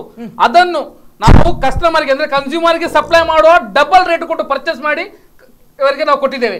ಈಗ ನಮಗೆ ಕರ್ನಾಟಕದಲ್ಲಿ ಇಷ್ಟು ಅಂದ್ರೆ ಅದು ಕೂಡ ಬೆಂಗಳೂರಿನಂತ ಜಿಲ್ಲೆಗಳಲ್ಲಿ ಇಷ್ಟು ಶಾರ್ಟೇಜ್ ಆಗ್ತದೆ ಅಂತ ಗೊತ್ತಿದ್ರೆ, ಕಾಕಿನಾಡದಲ್ಲಿ ಉಂಟು power plant, moving power plant. 2 ತಿಂಗಳು ಸಾಕಾಗ್ತದೆ ಇವರಿಗೆ, ಹೆಚ್ಚು ಬೇಡ. ಅದು ಇಲ್ಲಿ ಬಂದು ಕರ್ನಾಟಕಕ್ಕೆ ಪವರ್ ಸಪ್ಲೈ ಮಾಡಬಹುದು. ಯಾವುದು ಗ್ರಿಡ್ ಅಗತ್ಯ ಇಲ್ಲ, ಅದರ ಬಗ್ಗೆ ಕೂಡ ತಲೆಗೆಡಿಸಿಕೊಳ್ಳಿಲ್ಲ. ಇವರಿಗೆ ಎಲ್ಲಿ ಸ್ವಾಹಿತಾಸಕ್ತಿ, ಎಲ್ಲಿ ಲಾಭ ಉಂಟು ಇವರಿಗೆ ಅಂತದಕ್ಕೆ ಮಾತ್ರ ಇವರು ಲಾಭ ನೋಡಿದ್ದು. ಶೋಭಾ ಕರಂದ್ಲಾಜೆ ಅವರು ಇರುವಾಗ ಲಾಭ ನೋಡಿ. ಕಾಲರ್ ಮಾತಾಡ್ತಾರೆ. ಹಲೋ, ನಮಸ್ತೆ. ಹಲೋ ಹಲೋ, ನಮಸ್ತೆ ಸರ್, ತಮ್ಮ ಹೆಸರು ಹೇಳಿ. ನಾನು ಮಾಧವ್ ಅಂತ ಸಾಲಿಗ್ರಾಮದಿಂದ ಸರ್. ಮಾತಾಡಿ ಸರ್. ಮಾಧವ್ ಅವರೇ, ಏನ್ ಹೇಳ್ತೀರಿ? ನಾನು ಮಹೇಶ್ ಸರ್ ಮತ್ತೆ ರವಿ ಸರಿಗೆ ಮತ್ತೆ ಎಲ್ಲರಿಗೂ ಹೇಳುದು ಅಂತ ಹೇಳಿದ್ರೆ, ಆರೋಗ್ಯಪೂರ್ಣ ಚರ್ಚೆ ಆಗ್ಬೇಕಂತ ಹೇಳ್ತೇನೆ. ಯಾಕೆಂತ ಹೇಳಿದ್ರೆ ಆವಾಗ್ಲಿಂದ ಟಿವಿ ಹಾಕೊಂಡು ನೋಡ್ತಾ ಇದ್ದೇನೆ, ಅವ್ರು ಇವ್ರ ಮೇಲೆ ಗೂಬೆ ಕೂರ್ಸೋದು, ಅವ್ರ ಮೇಲೆ ಗೂಬೆ ಕೂರ್ಸೋದು. ಅದಕ್ಕೆ ಪರಿಹಾರ ಅಂತ ಇಲ್ವಾ? ಪರಿಹಾರ ಕಂಡ್ಕೊಳ್ಬೇಕು. ಯಾವ್ದೇ ಕತ್ತಲ ಬಗ್ಗೆ ಓಕೆ, ಪ್ರಾಬ್ಲಮ್ ಆಗಿದೆ ಓಕೆ, ಬೇರೆ ಏನೋ ಸಮಸ್ಯೆ ಆಗಿದೆ ಓಕೆ, ಆ ಸಮಸ್ಯೆನ ಹೇಗೆ ಪರಿಹರಿಸೋದು ಅಂತೇಳಿ ಎರಡು ಪಾರ್ಟಿಯವರು ಚರ್ಚೆ ಮಾಡ್ಬೇಕು. ಬಿಟ್ರೆ ಅವ್ರು ತೊಂದ್ರೆ ಮಾಡಿದ್ರು, ಇವ್ರು ತೊಂದ್ರೆ ಮಾಡಿ, ಹಿಂದೆ ಅವ್ರು ಮಾಡಿದ್ರು, ಹಿಂದೆ ಈಗ ಮಾಡಿದ್ರು. ಯಾಕಂದ್ರೆ ಟಿವಿ ನೋಡೋ ನನ್ನಂತ ಸಾಮಾನ್ಯ ಪ್ರಜೆ ಎಂತ ಗೊತ್ತಾ, ನಮ್ಮನ್ನ ಮಂಗ ಮಾಡ್ತೀರಿ ನೀವು ಅಂತ ಅನಿಸ್ತೇ ನಂಗೆ. ಎಸ್ ಮಾಧವ್ ಅವರೇ, ಧನ್ಯವಾದಗಳು ಸರ್. ಅದೇ ನೀವು ಅದನ್ನೇ ಹೇಳಿದ್ರಿ, ಅವರು ಏನು ಮಾಡಿದ್ದಾರೆ. ಇಲ್ಲಿ ಪ್ರಶ್ನೆ ನೀವು ಏನು ಮಾಡಿದ್ರಿ ಅಂತ ಪ್ರಶ್ನೆ. ಅಲ್ಲ, ನಾವು ನೋಡಿ, ನಮ್ಮ ಸರ್ಕಾರ ಏನು ಮಾಡಿದೆ, ಅವರ ವಿಚಾರವನ್ನು ಅವ್ರ ಹತ್ರ ಕೇಳಬೇಕು. ನಮ್ಮ ಸರ್ಕಾರ ವಿದ್ಯುತ್ ತರಲಿಕ್ಕೆ ಬೇಕಾದಂತಹ ಪ್ರಯತ್ನಗಳನ್ನು ಮಾಡ್ತಾ ಇದೆ. ಅದರ ಪ್ರಾಮುಖ್ಯವಾಗಿ ಈಗ ಟೆಂಡರ್ ಕರೆದು 5 ರೂಪಾಯಿ 7 ಪೈಸೆಗೆ ವಿದ್ಯುತ್ ಖರೀದಿಗೆ ಎಲ್ಲ ಪ್ರಯತ್ನಗಳು ನಡೀತಾ ಇದೆ. ಸರ್ಕಾರಕ್ಕೆ ಹೆಚ್ಚಿನ ಹೊರೆ ಆಗಬಾರದು ಅನ್ನೋ ದೃಷ್ಟಿಯಲ್ಲಿ ಸಣ್ಣ ಮೊತ್ತಕ್ಕೆ ನಾವು ಅದನ್ನು ಪರ್ಚೇಸ್ ಮಾಡಿ ನಾವು ಜನರಿಗೆ ಕೊಡುವ ಪ್ರಯತ್ನವನ್ನು ಮಾಡ್ತಾ ಇದ್ದೇವೆ. ಕೇಂದ್ರದಿಂದ ಕೊಡುವಂತಹ ವಿದ್ಯುತ್ ಅನ್ನು ಕೂಡ ಇವರು ಕೇಂದ್ರ ಕೊಡಬೇಕು, ಕೇಂದ್ರದವರು ಕೊಡಬೇಕು. ನೋಡಿ, ಯುಪಿಎ ಸರ್ಕಾರ ನೋಡಿ 16,000 ಕೋಟಿ ಬಾಕಿ ಉಂಟು ಸೆಂಟ್ರಲ್ ಗ್ರಿಡ್ ಗೆ ಕೊಡೋದು.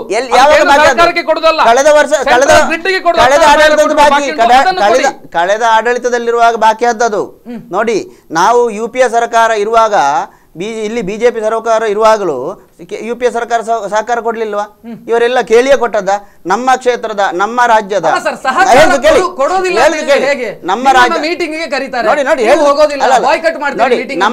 ನಮ್ಮ ರಾಜ್ಯದ ಮಲ್ಲಿಕಾರ್ಜುನ ಖರ್ಗೆ ಅವರು, ವೀರಪ್ಪ ಮೊಯ್ಲಿ ಅವರು ಬೇಕಾದ ಹಾಗ ನಮ್ಮ ಮಂತ್ರಿಗಳ ಹತ್ರ ಮಾತಾಡಿ ರಾಜ್ಯ ಸರ್ಕಾರಕ್ಕೆ ಬೇಕಾದಂತ ಸಹಕಾರವನ್ನು ಕೊಟ್ಟಿದ್ದಾರೆ. ಎಲ್ಲ ಇವರು ಹೋಗಿ ನಿಯೋಗ ಕರ್ಕೊಂಡು ಹೋಗಿ ರಿಕ್ವೆಸ್ಟ್ ಮಾಡಿದ ಕೂಡಲೇ ಕೊಟ್ಟದಲ್ಲ, ಗೊತ್ತಾಯ್ತಲ್ಲ? ಆ ಜವಾಬ್ದಾರಿಯನ್ನು ಇಲ್ಲಿ ಎಂಪಿಗಳು ಕೂಡ ಮಾಡ್ಲಿ. ಹಲೋ, ನಮಸ್ತೆ. ಹಲೋ, ನಮಸ್ತೆ ಸರ್, ತಮ್ಮ ಹೆಸರು ಹೇಳಿ ಸರ್. ಜಯಪ್ರಕಾಶ್ ಇದ್ದೇಳಿ, ಪುತ್ತೂರಿಂದ. ಮಾತಾಡಿ ಸರ್. ನಮಗೆ ಈಗ ಕರೆಂಟ್ ಬೆಳಿಗ್ಗೆ 1 ಗಂಟೆ, ಸಂಜೆ 1 ಗಂಟೆ ಮಾತ್ರ ಪವರ್ ಕಟ್. ಏನು ಕತ್ತಲ ಬಗ್ಗೆ ಏನು ಆಗ್ಲಿಲ್ಲ ಪುತ್ತೂರಲ್ಲಿ. ಪುತ್ತೂರಲ್ಲಿ ಕತ್ತಲ ಭಾಗ್ಯ ಆಗಲಿಲ್ಲ. ಬೆಳಿಗ್ಗೆ 1 ಗಂಟೆ, ಸಂಜೆ 1 ಗಂಟೆ ಮಾತ್ರ ಪವರ್ ಕಟ್. ಏನು ಕತ್ತಲ ಭಾಗ್ಯ ಆಗಿದೆ? ಯಾಕೆ ಸುಮ್ಮನೆ ಹೇಳ್ತಾ ಇದ್ದೀರಿ ನೀವು? ಬಹುಶಃ ಅವ್ರು ಇನ್ವರ್ಟರ್ ಪರ್ಚೇಸ್ ಮಾಡಿರ್ಬೇಕು, ಹಾಗೆ ಅವ್ರಿಗೆ ಬರ್ತಾ ಇಲ್ಲ. ಬೆಳಿಗ್ಗೆ ಕೇಳಿ, ಪುತ್ತೂರಲ್ಲಿ ಕೇಳಿ, ನಮಗೆ 1 ಗಂಟೆ ಮಾತ್ರ, ಬೆಳಿಗ್ಗೆ 7 ಗಂಟೆಯಿಂದ 8 ಗಂಟೆ. ಯಾಕೆ ಹೇಳ್ತೀರಿ ಕತ್ತಲ ಭಾಗ್ಯ ಕೊಡ್ತಾ? ಎಸ್, ಧನ್ಯವಾದಗಳು. ಅದೇ ಅವರು ಆ ಕಾರ್ಯಕ್ರಮದ ಆರಂಭಕ್ಕೂ ಒಂದು ವಿಚಾರವನ್ನು ಪ್ರಸ್ತಾಪ ಮಾಡಿದ್ರು. 15 ತಾರೀಕಿನ ನಂತರ ಆದಷ್ಟು ನಾವು ಸಮಸ್ಯೆಯನ್ನ ಪರಿಹಾರ ಮಾಡುವ ಕಡೆಗೆ ದೃಷ್ಟಿ ಹಾಯಿಸಿದ್ದೇವೆ. ಬಟ್ ನೀವು ಆ ನಂತರ ಪ್ರತಿಭಟನೆಗೆ ಇಳಿದಿದ್ದೀರಿ. ಅಲ್ಲ, 15 ತಾರೀಕಿನ ನಂತರ ಇವರು ಎಲ್ಲಿಂದ ಪವರ್ ತರ್ತಾರೆ? ಚೌತಿ ಆದ ನಂತರ ನಾವು ಪವರ್ ಅನ್ನ ಎಲ್ಲಿಂದ ಮೊದಲಿನ ರೀತಿಯಲ್ಲಿ ಸಮಸ್ಯೆ ಇಲ್ಲ. ಈಗ ಎಲ್ಲಿಂದ ಬರ್ತದೆ? ಎಲ್ಲಿ ಹೆಚ್ಚು ಮಾಡ್ತಾರೆ? ಬೇರೆ ರಾಜ್ಯಗಳಿಂದ ಸದರ್ನ್ ಗ್ರಿಡ್ ಇಂದ ಇವರಿಗೆ ಪವರ್ ತರಬೇಕಾದ್ರೆ ಸದರ್ನ್ ಗ್ರಿಡ್ ಗೆ ಇವರು ಕಟ್ಟಬೇಕಾದ್ರೆ ಅದು ಕೇಂದ್ರ ಸರ್ಕಾರಕ್ಕೆ ಕಟ್ಟುದಲ್ಲ, ಆ ಗ್ರಿಡ್ ಗೆ ಕಟ್ಟಬೇಕಂತ ನಾವು ಇವರು ಕಟ್ಟಬೇಕು. ಅದು ಕಟ್ಟದೆ ಇವರಿಗೆ 600 ಮೆಗಾವಾಟ್ಗಿಂತ ಹೆಚ್ಚು ಪವರ್ ಅನ್ನು ಅವರು ಕೊಡುದಿಲ್ಲ. ಅಂದ್ರೆ ಇವರಿಗೆ ದಿವಸಕ್ಕೆ 2,000 ಮೆಗಾವ್ಯಾಟ್ ನಮಗೆ ಪವರ್ ಬೇಕು. ಇವರು ಎಲ್ಲಿಂದ ತರ್ತಾರೆ? ನಾವು 15 ತಾರೀಕಿನ ನಂತರ ಮಾಡ್ತೇವೆ, 30 ತಾರೀಕು ನಂತರ. ಇದು ನೀವು ಹೇಳಿದಾಗೆ ಪ್ರಣಾಳಿಕೆಯಲ್ಲೇ ಕೊಟ್ಟಿದ್ದಾರೆ. ಇಲ್ಲಿ ಅದು ಬಿಡ್ಲಿ, ಇವರು 1 ರೂಪಾಯಿ ಅಷ್ಟಾದ್ರೂ, 1 ಯೂನಿಟ್ ಅಷ್ಟಾದ್ರೂ ಪವರ್ ಹೆಚ್ಚುವರಿಯಾಗಿ ಉತ್ಪಾದನೆ ಮಾಡಿದ್ದಾರೆ. ಎಲ್ಲಿ ಮಾಡಿದ್ದಾರೆ ಅದು ಬಿಡಿ. ನ್ಯಾಷನಲ್ ಎವರೇಜ್ ಟ್ರಾನ್ಸ್ಮಿಷನ್ ಲಾಸ್ ಅಥವಾ ಥೆಫ್ಟ್ ಅಂತ ಹೇಳ್ತೇವೆ. ನ್ಯಾಷನಲ್ ಎವರೇಜ್ ಇರುವುದು 7.5%, ಕರ್ನಾಟಕದಲ್ಲಿ 19.25%. ಸನ್ಮಾನ್ಯ ಶೋಭಾ ಕರಂದ್ಲಾಜೆ ಅವರು ಇರುವಾಗ 10.5% ಇತ್ತು. ಈಗ 19% ಥೆಫ್ಟ್ ಆಗ್ತಾ ಉಂಟು. ಎಲ್ಲಿ ಹೋಗ್ತಾ ಉಂಟು ಈ ಪವರ್? ದಿನಕ್ಕೆ 200 ಕೋಟಿ ರೂಪಾಯಿ ವಿದ್ಯುತ್ ಸೋರಿಕೆ ಆಗ್ತಾ ಉಂಟು. ಯಾರು ಕದೀತಾ ಇದ್ದಾರೆ? ಯಾಕೆ ಡಿ.ಕೆ. ಶಿ ಬಂದ ನಂತರ ಅದು 12% ಹೆಚ್ಚಾಯಿತು? ಮೊದಲೇ ಆ ಕಳ್ಳತನ ಅಷ್ಟು ಕಡಿಮೆ ಆಗಿತ್ತು. ಇದೆಲ್ಲ ಫ್ಯಾಕ್ಟರಿ. ಇದನ್ನು ಇವರು ಮೊದಲು ನಿಯಂತ್ರಣ ಮಾಡಿದ್ರೆ ರೈತರಿಗಾದ್ರೂ ಪವರ್ ಸಿಗ್ತದೆ. ಎಸ್, ಹಲೋ, ನಮಸ್ತೆ. ಹಲೋ, ನಮಸ್ತೆ ಸರ್, ತಮ್ಮ ಹೆಸರು ಹೇಳಿ ಸರ್. ಹಲೋ, ನಮಸ್ತೆ. ಮಣಿಪಾಲದಿಂದ ಜಯರಾಮ್ ಹೇಳಿ ಸರ್. ಜಯರಾಮ್ ಪುತ್ತೂರಿಗೆ ನಾನು ನಿಮ್ಮ ಟಿವಿ ನೋಡ್ತಾ ಇದ್ದೇನೆ. ಪುತ್ತೂರಿಗೆ ಕರೆಂಟ್ ಇರ್ಬೋದು, ಆದ್ರೆ ಮಣಿಪಾಲದಲ್ಲಿ ಗಡಿಗೆ ಒಮ್ಮೆ ಕರೆಂಟ್ ಹೋಗ್ತಾ ಉಂಟು. UPLC ಇದು ಪ್ರತಿಭಟನೆ ಆಗಿ ನಮ್ಗೆ ಕೊಡ್ಬೇಕಲ್ಲ. ಈಗ ನಮ್ಗೆ ಕೊಡೋದು ಬೇರೆ ಕಡೆ ಬೆಂಗಳೂರಿಗೆ ಕಳಿಸ್ತಾರೆ, ಅಲ್ಲಿ ಕಳಿಸ್ತಾರೆ, ಇಲ್ಲಿ ಕಳಿಸ್ತಾರೆ. ಪೆಟ್ರೋಲ್ ಕಂಪನಿ ಉಂಟು, ಪೆಟ್ರೋಲ್ ಇಲ್ಲಿ ಶಾರ್ಟೇಜ್ ಇಲ್ಲ ಹೇಳ್ತಾರೆ. ಮತ್ತೆ ಈಗ ನನ್ನ ಅಂದಾಜು ಅಂತ ಅಂದ್ರೆ ರಾಯಚೂರಲ್ಲಿ ಈ ಟೈಮಿಗೆ ಹಾಳಾಗುದು ಯಾಕೆ, ಅದು ಬೇರೆ ಟೈಮ್ನಲ್ಲಿ ಯಾಕೆ ಹಾಳಾಗುದು? ಈಗ ಮಳೆಗಾಲದಲ್ಲಿ ಕರೆಂಟ್ ಶಾರ್ಟೇಜ್ ಕಮ್ಮಿ ಉಂಟು, ಅವರದ್ದು 1ನೇ ಘಟಕ ಕ್ಲೀನ್ ಮಾಡೋದು ಕೆಲಸ, 2ನೇ ಘಟಕ ಕ್ಲೀನ್ ಮಾಡೋದು ಎಲ್ಲ. ಮಳೆಗಾಲದಲ್ಲಿ ಕರೆಂಟ್ ಪವರ್ ಸಪ್ಲೈ ಕನ್ಸ್ಯೂಮರ್ ನಮ್ಮದು ಕಡಿಮೆ ಬೇಡಿಕೆ ಇರುವಾಗ ಅದೆಲ್ಲ ಕ್ಲೀನ್ ಮಾಡ್ಬೋದಲ್ಲ, ಅದಕ್ಕೆ ಯಾಕೆ ರಾಜಕಾರಣಿಗಳು ಇದು ಮಾಡುದಿಲ್ಲ? ಈಗ ಯಾವಾಗ ನಮ್ಗೆ ಬೇಡಿಕೆ ಉಂಟು ಆ ದಿವಸ ರಾಯಚೂರಲ್ಲಿ ಇದಾಗುದು ಶರಾವತಿ. ಈಗ ಮಳೆ ಕಮ್ಮಿ ಆಗಿದೆ, ನೀರಿನ ಕೊರತೆ ಉಂಟು, ಒಪ್ಪುತ್ತೇವೆ. ಆಗ ಬೇಡಿಕೆ ಇರುವಾಗ ಇವರದ್ದು ಹಾಳಾಗುದಿಲ್ಲ. ಎಸ್ ಸರ್, ಧನ್ಯವಾದಗಳು ಸರ್. ಅದೇ ಒಂದು ನೀವು ನಿಮ್ಮ ಪಾರ್ಟಿ ಅಥವಾ ಮುಖ್ಯಮಂತ್ರಿಗಳು ಅಥವಾ ಇಂಧನ ಸಚಿವರು ಕೊಟ್ಟಂತ ಸ್ಟೇಟ್ಮೆಂಟ್, ಈ ವರ್ಷ ಮಳೆ ಆಗಲಿಲ್ಲ, ಜಲಾಶಯಗಳು ಬತ್ತಿದೆ, ನಾವು ಜಲಾಶಯದ ಮೇಲೆ ಹೆಚ್ಚು ಡಿಪೆಂಡ್ ಆಗಿದ್ದೇವೆ, ಸೊ ಆ ಕಾರಣಕ್ಕಾಗಿ ಕರೆಂಟ್ ಉತ್ಪಾದನೆ ಮಾಡೋದಕ್ಕೆ ಸಮಸ್ಯೆ ಆಯಿತು, ಸೊ ಕರೆಂಟಿನ ಸಮಸ್ಯೆ ಇರುವಂಥದ್ದು ಹೌದು ಅನ್ನುವಂಥದ್ದನ್ನು ಡಿ.ಕೆ.ಶಿ ಅವರು ಒಪ್ಪಿಕೊಂಡ್ರು. ದೇವರು ಮಳೆ ಕೊಟ್ಟರೆ ಕರೆಂಟ್ ಮತ್ತೆ ಸಮಸ್ಯೆ, ನೀರನ್ನ ಬಿಟ್ಟು ಉಳಿದ ಕಡೆಗೆ ಯಾಕೆ ನೀವು ಗಮನ ಹರಿಸಲಿಲ್ಲ ಅಂತ ಪ್ರಶ್ನೆ. ನೋಡಿ, ಈಗ ಇರುವಂಥ ಪ್ರಾಜೆಕ್ಟ್ಗಳನ್ನು ಹಾಗೆ ಮುಂದುವರಿಸ್ತಾ ಇದೆ. ಹೊಸ ಪ್ರಾಜೆಕ್ಟ್ಗಳು ಆಗಬೇಕಾದ್ರೆ ಅದಕ್ಕೆ ತುಂಬ ಪ್ರೊಸೀಜರ್ಸ್ಗಳಿದೆ. ಅದರ ಬಗ್ಗೆ ಆಲೋಚನೆಗಳಾಗ್ತಾ ಇದೆ. ಸೋಲಾರ್ ವಿದ್ಯುತ್ ಉತ್ಪಾದನೆ ಮಾಡುವಂಥ ಪ್ರಯತ್ನಗಳು ನಡೀತಾ ಇದೆ. ಅಂದರೆ ಇಡೀ ಈ ಕರ್ನಾಟಕದಲ್ಲಿ ಮಾತ್ರ ಅಲ್ಲ, ಇಡೀ ವಿಶ್ವದಲ್ಲಿಯೇ ಸೋಲಾರ್ ಪ್ರಾಜೆಕ್ಟನ್ನು ಇಂಪ್ಲಿಮೆಂಟ್ ಮಾಡಬೇಕು ಅಂತ ಹೇಳಿ ಪ್ರಯತ್ನಗಳು ನಡೀತಾ ಇದೆ. ಅದರಲ್ಲಿ ಕರ್ನಾಟಕದಲ್ಲಿ ಒಂದು. ಇದು ಆಗ್ತಾ ಇರುವಂಥ ಸಂದರ್ಭದಲ್ಲೇ ಈ ರೀತಿ ಕೈ ಕೊಡ್ತದೆ ಅಂತೇಳಿ ನಮಗೇನು ಗೊತ್ತಾಗ್ಲಿಲ್ಲ. ಹವಾಮಾನ ತಜ್ಞರು ಹೇಳಿದ ಹಾಗೆ ಯಾವಾಗಲೂ ನಡೀಲಿಲ್ಲ. ಕಳೆದ ಬಾರಿ ಹವಾಮಾನ ತಜ್ಞರು ವಿಜ್ಞಾನಿಗಳು ಹೇಳಿದಕ್ಕೆ ಬೆಳೆ ಇಲ್ಲ ಅಂದ್ರೆ ಇದು ಮೂರ್ಖರ ಸರ್ಕಾರ. ಯಾವುದೋ ಒಂದು ವೈಜ್ಞಾನಿಕ ಪದ್ಧತಿಯಲ್ಲಿ ಹೋಗ್ತದೆ, ಅದಕ್ಕೆ ಇವರು ಬೆಳೆ ಕೊಡೋದಿಲ್ಲ. ಸ್ವಾಮಿ, ಈಶ್ವರಪ್ಪನವರು ಮಂತ್ರಿಗಳಾಗಿರುವಾಗ ಇವತ್ತು 6 ಗಂಟೆ ಕರೆಂಟ್ ಕೊಡ್ತೇವೆ ಅಂತ ಹೇಳಿ 3 ಗಂಟೆ ಕರೆಂಟ್ ಕೊಡ್ಲಿಕ್ಕೆ ಆಗ್ಲಿಲ್ಲ. ಈಗ ಮೂರ್ಖರ ಸರ್ಕಾರ ಅಂತ ಹೇಳಿದ್ರೆ ಅವ್ರದ್ದಾಗದ್ರೆ ಮೂರ್ಖರ ಸರ್ಕಾರದಿಂದ ನೀವು ಮತ್ತೆ ಕಂಪೇರ್ ಮಾಡಿಯೇ ಮಾತಾಡ್ತಾ ಇದ್ದೀರಿ. ನೋಡಿ, ರಾಜಕೀಯವಾಗಿ ಇದನ್ನು ರಾಜಕೀಯವಾಗಿ ಅವರು ಮಾತಾಡಿದ್ರೆ ನಾನು ರಾಜಕೀಯವಾಗಿ ಮಾತಾಡ್ತೇನೆ. ಇದು ಟೋಟಲಿ ಇದರ ಹಿಂದೆ ಇರುವುದು ಎಂತದ್ದು ಅಂತ ಹೇಳಿದ್ರೆ, ನಮ್ಮ ಯಾವಾಗ ಕರೆಂಟ್ ಹೋಗಿದೆ ಆ ಸಂದರ್ಭದಲ್ಲಿ ಇವರದ್ದು ತಾಲೂಕು ಪಂಚಾಯತ್ ಜಿಲ್ಲಾ ಪಂಚಾಯತ್ ಚುನಾವಣೆಗೆ ಬೇಕಾಗಿ ಮಾತ್ರ ಇವರ ಪ್ರತಿಭಟನೆ ನಡೆಸ್ತಾರೆ. ವಿದ್ಯುತ್ ಸೋರಿಕೆಯನ್ನು ತಡಿಲಿಕ್ಕೆ ಕಠಿಣ ಕ್ರಮ ತಗೊಳ್ತಾ ಇದ್ದಾರೆ. ಅದರ ಬಗ್ಗೆ ಬೇರೆ ಡಿಪಾರ್ಟ್ಮೆಂಟ್ಗಳಿದೆ, ಅದನ್ನು ಮಾಡ್ತಾ ಇದೆ. ಎಸ್ ಮಹೇಶ್ವರ, ಪ್ರತಿಭಟನೆಗಳು ರಾಜ್ಯದಾದ್ಯಂತ ಮಾಡ್ತಾ ಇದ್ದೀರಿ ಬಿಜೆಪಿ. ಸೊ ಇಲ್ಲಿ ಪ್ರಶ್ನೆ ಇರುವಂತದ್ದು, ಕರೆಂಟ್ ಇದ್ದು ನಾವು ಕೊಡದೆ ಕೂತ್ರೆ ಅದಕ್ಕೊಂದು ಅರ್ಥ ಇತ್ತು. ಕರೆಂಟ್ ಅನ್ನುವಂಥದ್ದು ಅಕ್ಕಿ ಅಲ್ಲ, ಫ್ರಿಜ್ ಅಲ್ಲಿ ಇಟ್ಕೊಳ್ಳೋದಕ್ಕೆ ಅಥವಾ ಬೇರೆ ವಿಚಾರಗಳಲ್ಲ. ಇದ್ದದನ್ನು ನಾವು ಕೊಡ್ತೀವಿ. ಸಂಕಷ್ಟದ ಸಮಯ ನಮಗೆ. ನೋಡಿ, ನೀವು ಇವತ್ತಿಂದ ನಾಳೆಗೆ ಎಲ್ಲವೂ ಸರಿ ಆಗಬೇಕು ಅಂತ ಹೇಳಿದ್ರೆ ಹೇಗೆ ಸರಿ ಮಾಡೋದಕ್ಕೆ ಸಾಧ್ಯ ಅಂತ ಪ್ರಶ್ನೆ. 2 ವರ್ಷ ಇವರಿಗೆ ಅವಧಿ ಇತ್ತು. ಒಂದು ಪವರ್ ಪ್ಲಾಂಟ್ಗೆ ಟೇಕ್ ಆಫ್ ಮಾಡ್ಲಿಕ್ಕೆ, ಯಾವುದೋ ಒಂದು ಪವರ್ ಪ್ಲಾಂಟ್ ಇರಲಿ, ಮ್ಯಾಕ್ಸಿಮಮ್ 1.5 ವರ್ಷ ಸಾಕು. 1 ರೂಪಾಯಿ ಉತ್ಪಾದನೆ ಇವರು ಮಾಡಿಲ್ಲ. ಅದು ಮಾಡಿಲ್ಲ ಬಿಡಿ, ಅದರ ಬಗ್ಗೆ ಮಾತಾಡುದಿಲ್ಲ. ನಾವು ರೀಸನ್ ಕೊಡ್ತಾರೆ. ಈಗ ನೋಡಿ, ನಿಡ್ಡೋಡಿಯಲ್ಲಿ ಮಾಡಬೇಕು ಅಂತ ಹೊರಟ್ರೆ ನಿಡ್ಡೋಡಿಯಲ್ಲಿ ಸಮಸ್ಯೆ ಇದೆ. ಸೊ ಇಂಥ ಸಮಸ್ಯೆಗಳು ಕಾಡತ್ತೆ. ಅಣುವಿದ್ಯುತ್ ಸ್ಥಾವರ ಆಗಿರ್ಬೋದು, ರೈತರಿಗೆ ತೊಂದರೆ ಆಗಬಾರದು. ನೋಡಿ, ಈಗ ಶಂಭೂರಲ್ಲಿ ಒಂದು ಪವರ್ ಪ್ರಾಜೆಕ್ಟ್ ಆಯ್ತು. ಪ್ರತಿಭಟನೆಗೆ ಹೊರಟವರು ಯಾರು? ಇದೇ ಬಿಜೆಪಿ ಅವರು. ಯಾಕೆ ಹೊರಟರು? ಸೊ ಇದು ಈ ಸಮಸ್ಯೆಗಳು ಕಾಡುತ್ತೆ. ಅಲ್ಲಲ್ಲಿ ನಾವು ಚಕಡೆ ಮಾಡ್ತೇವೆ ಅಂತ ಹೇಳಿದ್ರೆ ಹೊಸ ಪ್ರಾಜೆಕ್ಟ್ ತರುವಾಗ ಇವರದ್ದು ಪ್ರತಿಭಟನೆ ಇದೆ. ಇವರು ಯಾವುದೋ ಒಂದು ಮುಖದಲ್ಲಿ ಬಂದು ಅದನ್ನು ವಿರೋಧ ಮಾಡ್ತಾರೆ. ನೋಡಿ, ರೈತರಿಗೆ ಇದರಿಂದ ಅನ್ಯಾಯ, ಇವರಿಗೆ ಪ್ರತಿಭಟನೆ ಮಾಡಬೇಕು, ಕರೆಂಟು ಬೇಕು ಅಂತ ಹೇಳಿದ್ರೆ ಹೇಗೆ ಆಗುದು? ರೈತರು ಜಮೀನು ಕಳೆದುಕೊಳ್ತಾರೆ ಅನ್ನೋ ಒಂದೇ ಒಂದು ಉದ್ದೇಶದಿಂದ ಛತ್ತೀಸ್ಗಢದ ಪಹಾಡಿ ಏರಿಯಾ ಅಂತ ಹೇಳ್ತಾರೆ, ಪಹಾಡಿ ಏರಿಯಾಕ್ಕೆ ಹೋಗಿ ಅಲ್ಲಿ 1600 ಮೆಗಾವ್ಯಾಟ್ ಅಲ್ಲಿ ಸರ್ಕಾರ ಜೊತೆ ಒಪ್ಪಂದ ಮಾಡಿಕೊಂಡು ಆ ಕೆಲಸವನ್ನು ನಾವು ಪ್ರಾರಂಭಿಸಿದ್ದೆವು.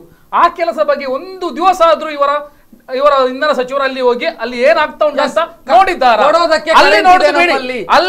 ಸದಾನಂದ ಗೌಡರು ಕೊಟ್ಟಂತ ಸ್ಟೇಟ್ಮೆಂಟ್, ಕೊಡೋದಕ್ಕೆ ಕರೆಂಟ್ ಇದೆ ನಮ್ಮಲ್ಲಿ, ಸ್ವೀಕರಿಸೋದಕ್ಕೆ ರಾಜ್ಯದಲ್ಲಿ ಛತ್ತೀಸ್ಗಢದಲ್ಲಿ ಪವರ್ ಪ್ರಾಜೆಕ್ಟ್ ಪ್ರಾರಂಭ ಮಾಡಿದ್ರ, ಶಂಕುಸ್ಥಾಪನೆ ಮಾಡಿದ್ರ, ಅದರದ್ದು ಗ್ರಿಡ್ ಲೈನ್ ಎಳಿಲಿಕ್ಕೆ ಬೇಕಾಗಿ ಇವರದ್ದು ಈಗ ಜಾಗ ಅಕ್ವಿಸಿಷನ್ಗೆ ಪ್ರೊಸೀಜರ್ ಆಗ್ತಾ ಉಂಟಷ್ಟೇ. ಈಗ ಮೊನ್ನೆ ನೋಡಿ, ಇಂಧನ ಸಚಿವರು ಮುಖಾಮುಖಿ ಕರೆದ್ರು, ಮುಕ್ತ ಚರ್ಚೆಗೆ ಕರೆದ್ರು. ಯಾಕೆ ಬಿಜೆಪಿ ಅವರು ತಯಾರಾಗ್ಲಿಲ್ಲ? ಇದಕ್ಕೆ ತಯಾರಾಗ್ಲಿಲ್ಲ, ಅವರಿಂದ ಆಗ್ಲಿಲ್ಲ ಅದನ್ನು ಮಾಡ್ಲಿಕ್ಕೆ. ನಿಮ್ಮಲ್ಲಿ ಇನ್ನಷ್ಟು ಮಾತಾಡ್ತೇನೆ, ಅದಕ್ಕಿಂತ ಮೊದಲು ಬ್ರೇಕ್ ಅನ್ನು ತೆಗೆದುಕೊಳ್ಳಬೇಕು. ವಿಶೇಷ ಕಾರ್ಯಕ್ರಮದಲ್ಲಿ ಬ್ರೇಕ್ ಅನ್ನು ತೆಗೆದುಕೊಳ್ತಾ ಇದ್ದೀನಿ. ಬ್ರೇಕ್ ನಂತರ ಕಾರ್ಯಕ್ರಮ ಮತ್ತೆ ಮುಂದುವರಿಯುತ್ತದೆ. ಕರೆಂಟ್ ಅಫೇರ್ಸ್ ಈ ಕಾರ್ಯಕ್ರಮದ ಪ್ರಾಯೋಜಕರು Siddhas, the Samsung exclusive store. ಈ ದಿನದ ವಿಶೇಷ.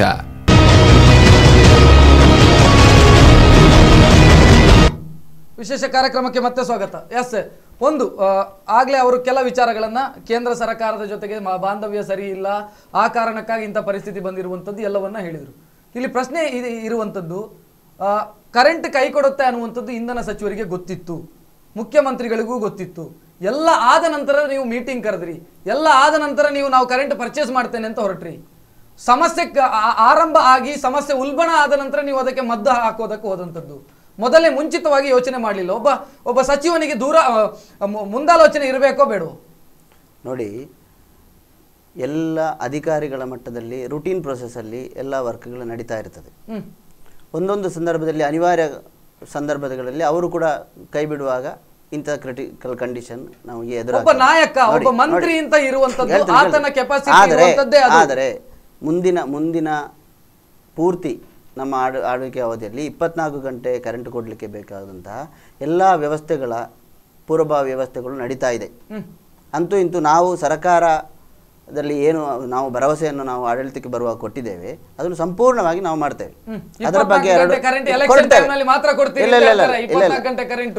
ಗಂಟೆ ಕರೆಂಟ್ ನಾವು ಇನ್ನು ಖಂಡಿತವಾಗಿಯೂ ಕೊಡ್ತೇವೆ. ಈಗ ಮಾತಾಡ್ತಾರೆ. ಹಲೋ, ನಮಸ್ತೆ. ಹಲೋ ಸರ್, ನಮಸ್ತೆ. ಹಾ, ನಮಸ್ತೆ ಸರ್. ತಮ್ಮ ಹೆಸರು ಹೇಳಿ ಸರ್, ಎಲ್ಲಿಂದ ಮಾತಾಡ್ತಾ ಇದ್ದೀರಿ? ಸರ್, ನನ್ನ ಹೆಸರು ಶೇಖರ್ ನಾಯ್ಕ ಅಂತ ಹೇಳಿ, ಸುಳೆಯಿಂದ. ಮಾತಾಡಿ ಶೇಖರ್ ಅವರೇ. ಹಾ ಸರ್, ಕತ್ತಲ ಭಾಗ್ಯ ಒಂದು ಕಾರ್ಯಕ್ರಮ ನೋಡ್ತಾ ಇದ್ವಿ. ಹೇಳಿ ಸರ್. ಸರ್, ಅದು ವಿಷಯ ಏನಂದ್ರೆ ಕತ್ತಲೆ ಭಾಗ್ಯ ಮತ್ತು ರಾಜಕೀಯಕ್ಕೆ ತುಂಬಾ ಹತ್ರವಾದ ಸಂಬಂಧ ಇದೆ ಇದರಲ್ಲಿ. ಹತ್ರವಾದ ಸಂಬಂಧ ಅಂದ್ರೆ ಹೇಗೆ ಸರ್ ಅಂದ್ರೆ ಮಹೇಶ್ ಅವರೊಂದು ಸ್ವಲ್ಪ ತಿಳ್ಕೊಬೇಕಾಗಿದೆ. ಹಿಂದೆ ಬಿಜೆಪಿ ಸರ್ಕಾರದಲ್ಲಿ ಇದ್ದ ಸಮಯದಲ್ಲಿ ಅವತ್ತು ಬಿಜೆಪಿ 5 ವರ್ಷ ಅಧಿಕಾರ ಮಾಡಿದೆ. 5 ವರ್ಷ ಅಧಿಕಾರ ಮಾಡೋ ಸಂದರ್ಭದಲ್ಲಿ ಬಿಜೆಪಿ ಅವರು ಒಂದಾದ್ರೂ ಒಂದು ಘಟಕಗಳು ಓಪನ್ ಮಾಡಿ ಆ 5 ವರ್ಷದಲ್ಲಿ ಏನಾದ್ರು ವಿದ್ಯುತ್ ಏನಾದ್ರು ಉತ್ಪಾದನೆ ಮಾಡಿದಾರಾ? ಇಲ್ವಲ್ಲ. ಮಹೇಶ್ ಬಾಬು ಅವರೇ ಉತ್ತರ ಕೊಡ್ಬೇಕಾಗುತ್ತೆ, ಸರ್ಕಾರ ಅಲ್ಲ ಇದಕ್ಕೆ. ಕೊಡ್ತೇನೆ ಅದಕ್ಕೆ. ನೀವು ಏನ್ ಮಾಡಿದ್ರಿ 5 ವರ್ಷದಲ್ಲಿ? ಶೇಖರ್ ಅವರು ಧನ್ಯವಾದಗಳು. 5 ವರ್ಷದಲ್ಲಿ ನೀವು ಹೇಳ್ತೀರಿ ಈಗ ಬಂದ ಸರ್ಕಾರದ ವಿರುದ್ಧ ಮಾತಾಡ್ತೀರಿ, ಪ್ರತಿಭಟನೆ ಮಾಡ್ತೀರಿ. ನೀವು ಏನು ಮಾಡಿದ್ದ 5 ವರ್ಷದಲ್ಲಿ? 1300 ಮೆಗಾವ್ಯಾಟ್ ವಿದ್ಯುತ್ ಉತ್ಪಾದನೆಗಳು ಕೇವಲ ಐಡಲ್ ಪವರ್ ಪ್ರಾಜೆಕ್ಟ್ ನ ಮುಖಾಂತರ ನಾವು ತಯಾರು ಮಾಡಿದ್ದೇವೆ. ಅಂದ್ರೆ ಸುಮಾರು 13ಕ್ಕಿಂತಲೂ ಹೆಚ್ಚು ಐಡಲ್ ಪವರ್ ಪ್ರಾಜೆಕ್ಟ್ ನಮಗೆ ಗೊತ್ತಿರಬಹುದು ನಮ್ಮ ಸುತ್ತಮುತ್ತಲಲ್ಲಿ. ಅದು ಪರಿಸರಕ್ಕೆ ತುಂಬಾ ಅನ್ಯಾಯವಾಗಿದೆ. ಅದರಿಂದ ಆದ್ರೂ ಜನತೆಗೆ ವಿದ್ಯುತ್ ಕೊಡಬೇಕೆಂಬ ಒಂದು ದೃಷ್ಟಿಯಿಂದ ನಮ್ಮ ದಕ್ಷಿಣ ಕನ್ನಡ ಜಿಲ್ಲೆ ಸುತ್ತಮುತ್ತಲಲ್ಲಿ ಸುಮಾರು 7 ಐಡಲ್ ಪವರ್ ಪ್ರಾಜೆಕ್ಟ್ಗಳು ತಯಾರಾಗಿದೆ. ನಮ್ದು ಸಮ್ಮಿಶ್ರ ಸರ್ಕಾರ ಮತ್ತು ಬಿಜೆಪಿ ಪೂರ್ತಿ ಸರ್ಕಾರ ಬಂದ ನಂತರ ಅದು ಒಂದೊಂದು 5 ಮೆಗಾವ್ಯಾಟ್ ಇದಾಗಿರ್ಬೋದು, 10 ಮೆಗಾವ್ಯಾಟ್ ಇದಾಗಿರ್ಬೋದು, ಅಥವಾ ಕಾರ್ಕಳದಲ್ಲಿರುವಂತಹ 15 ಮೆಗಾವ್ಯಾಟ್ ಇದ್ದು ಉತ್ಪಾದನೆ ಮಾಡುವಂಥದ್ದಾಗಿರ್ಬೋದು, ಅಥವಾ UPCL ನಮಗೆ ತುಂಬಾ ಅದರಿಂದ ಹಿನ್ನಡೆ ಆಯಿತು UPCL ಇಂದ. ಆದ್ರೂ UPCL ಅನ್ನು ದುರಸ್ತಿಗೆ ತರುವಂತ ಯೋಜನೆ ಮಾಡಿ UPCL ಅಲ್ಲಿ ಆದಷ್ಟು ಪವರ್ ಉತ್ಪಾದನೆ ಮಾಡುವಂತ ಕೆಲಸವನ್ನು ನಾವು ಮಾಡಿದ್ದೆವು. ಅದು ಬಿಟ್ಟು ಅವರು ಹೇಳಿದೆ, ನಾನು ಆಗದಿಂದ ಹೇಳ್ತಾ ಇದ್ದೇನೆ, ಕರ್ನಾಟಕದಲ್ಲಿ ನಮಗೆ ಸ್ಥಳದ ಕೊರತೆ ಆಗ್ತದೆ ಅನ್ನೋ ಒಂದೇ ಒಂದು ಉದ್ದೇಶದಿಂದ ಛತ್ತೀಸ್ಗಢದಲ್ಲಿ ಹೋಗಿ 1600 ಮೆಗಾವಾಟ್ ಉತ್ಪಾದನೆ ಮಾಡುವಂತ ಕೆಲಸವನ್ನು ನಾವು ವರ್ಲ್ಡ್ ಬ್ಯಾಂಕ್ನವರಿಂದ ಮಾಡಿದ್ದೇವೆ. ಅದಲ್ಲದೆ ಯುಪಿಎ ಸರ್ಕಾರ ಒಂದು Jawaharlal Nehru national solar mission ಅಂತ ಮಾಡಿ ಸುಮಾರು $160 ಬಿಲಿಯನ್ ಅಷ್ಟು ಒಂದು ದೊಡ್ಡ ಯೋಜನೆ ತಯಾರು ಮಾಡಿತು. ಪ್ರಪ್ರಥಮವಾಗಿ ಆಗಿನ ಪವರ್ ಮಿನಿಸ್ಟರ್ ಶೋಭಾ ಕರಂದ್ಲಾಜೆ ಅವರು ಕರ್ನಾಟಕದಲ್ಲಿ ಸೋಲಾರ್ ಪಾಲಿಸಿ ಮಾಡಿ ಆ ಕೇಂದ್ರಕ್ಕೆ ಒಪ್ಪಿಸಿದವರು ನಮ್ಮ ಇಂಧನ ಸಚಿವರು. ಈಗಿನ ಸಚಿವರಾಗಿ ಸೀರಿಯಸ್ನೆಸ್ ಇಲ್ಲ ಅಂತ ಅಲ್ಲ, ಅವರಿಗೆ ಆ ವ್ಯೂ ಕೂಡ ಇಲ್ಲ. ನೀವು ಹೇಳಿದಿರಿ ಕಾಂಗ್ರೆಸ್ಗೆ ದೂರದೃಷ್ಟಿ ಇಲ್ಲ. ಕಾಂಗ್ರೆಸ್ಗೆ ದೂರದೃಷ್ಟಿ ಇರ್ತಿದ್ರೆ 60 ವರ್ಷ ಬೇಕಾಗಿರಲಿಲ್ಲ ನಮಗೆ ಇಂಥ ಪರಿಸ್ಥಿತಿಗೆ ಬರಲಿಕ್ಕೆ. 2022 ನಮ್ಮ ನರೇಂದ್ರ ಮೋದಿ ಅವರು ಹೇಳ್ತಾ ಇದ್ದಾರೆ, ಪೂರ್ತಿ ದೇಶವನ್ನು ನಾವು 24 ಗಂಟೆ ಪವರ್ ಕೊಡ್ತೇವೆ. ಮಾತಾಡ್ತಾರೆ. ಹಲೋ, ನಮಸ್ತೆ. ಹಲೋ ಸರ್, ನಮಸ್ತೆ. ಹಲೋ, ನಮಸ್ತೆ ಸರ್. ತಮ್ಮ ಟಿವಿ ವಾಲ್ಯೂಮ್ ಅನ್ನ ಕಡಿಮೆ ಮಾಡ್ಕೊಳ್ಳಿ. ಹಲೋ, ನಮಸ್ತೆ ಸರ್. ತಮ್ಮ ಟಿವಿ ವಾಲ್ಯೂಮ್ ಕಡಿಮೆ ಮಾಡ್ಕೊಳ್ಳಿ ಸರ್. ನಮಸ್ತೆ. ನಮ್ಮ ಯುವತಿಯಿಂದ ಕರೆಂಟ್ ಸಿಗ್ಲಿಲ್ಲ ಸರ್. ಇವತ್ತಿಂದ ಕರ್ನಾಟಕ ಕರೆಂಟ್ ಸಿಗ್ಲಿಲ್ಲ ಸರ್ 6 ಗಂಟೆ. ಅರ್ಥ ಆಗಿಲ್ಲ ಸರ್. Hello sir.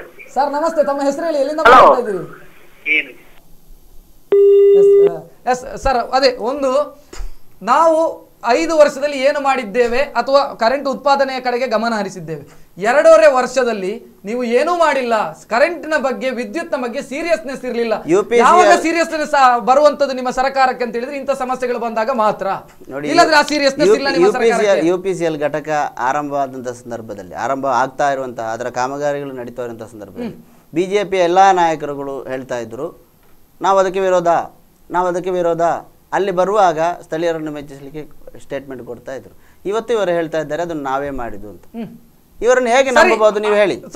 ನನ್ನ ಪ್ರಶ್ನೆ UPCL ಮತ್ತೊಂದು ಚರ್ಚೆ, ಅನಾಹುತ ಮತ್ತೊಂದು ಚರ್ಚೆ. ಅಲ್ಲ, ನಿಮ್ಮ ಸರ್ಕಾರ 2.5 ವರ್ಷದಲ್ಲಿ ಒಂದು ಪ್ರಾಜೆಕ್ಟ್ ಏನಾದ್ರೂ ತಂದಿದ್ರೆ ಹೇಳಿ. ಅದರ ಹೆಸರು ಹೇಳಿ. 2.5 ಪ್ರಾಜೆಕ್ಟ್ ನೋಡಿ, ಅಂತ ಹೇಳ್ತಾರೆ, ನೀವು ಹೇಳಿ. 2.5 ಮಾತ್ರ ಅಲ್ಲ, ನಮ್ಮ ದಕ್ಷಿಣ ಕನ್ನಡ ಜಿಲ್ಲೆ ಸುತ್ತಮುತ್ತ ಕಾಣುವಂತ ಒಂದು ಪ್ರಾಜೆಕ್ಟ್ ತಂದಿದ್ರೆ ನಿಮ್ಮ ಸರ್ಕಾರ 2.5 ವರ್ಷದಲ್ಲಿ ಈಗ ಹೊಸತಾಗಿ ಪ್ರಾರಂಭ ಮಾಡದಿದ್ರು ಈ 5 ವರ್ಷದ ಒಳಗೆ ನಾವಂತೂ ಬರುವ ಆಡಳಿತಕ್ಕೆ ಆಗುವಾಗ ಕರೆಂಟಿಗೆ ಸಮಸ್ಯೆ ಇಲ್ಲದ ಹಾಗೆ ನಾವು 2.5 ವರ್ಷ ಮಾಡದೆ ಕೂತಿದ್ದೀರಿ ಅನ್ನೋದನ್ನು ಒಪ್ತೀರಿ? ಅಲ್ಲ, ಒಪ್ತೀರಿ 2.5 ವರ್ಷ ಏನು ಮಾಡಲಿಲ್ಲ ನಾವು? ಹೊಸತ್ತು ಪ್ರಾರಂಭ ಆಗಲಿಲ್ಲ, ಅದಕ್ಕೆ ಬೇಕಾದಂತಹ ವ್ಯವಸ್ಥೆಗಳು ಮಾತ್ರ ಆಗ್ತಾ ಇದೆ. ವೈಫಲ್ಯ ಸರ್ಕಾರದ್ದು ಇಲ್ಲ, ಏನು ಮಾಡದೆ ಕೂತೀವಿ ಹಾಗೆ ಹೇಳಲಿಕ್ಕೆ ಆಗುದಿಲ್ಲ. 24 ಗಂಟೆ ಕರೆಂಟ್ ಕೊಡುವಂತ ಭರವಸೆ ಹಾಗೆ ಹೇಳಲಿಕ್ಕೆ ಆಗುದಿಲ್ಲ. ನಮ್ಮ ಇದ್ದ ವ್ಯವಸ್ಥೆಯನ್ನು ಸರಿಪಡಿಸಿ ಕಳ್ಳತನವನ್ನು ನಿಲ್ಲಿಸಿ ನಾವು ಕರೆಂಟ್ ಅನ್ನು ಸರಿ ಕೊಡ್ತೇವೆ ಅಂತ ಹೇಳುವಂತ ಭರವಸೆ. ಹಲೋ, ನಮಸ್ತೆ.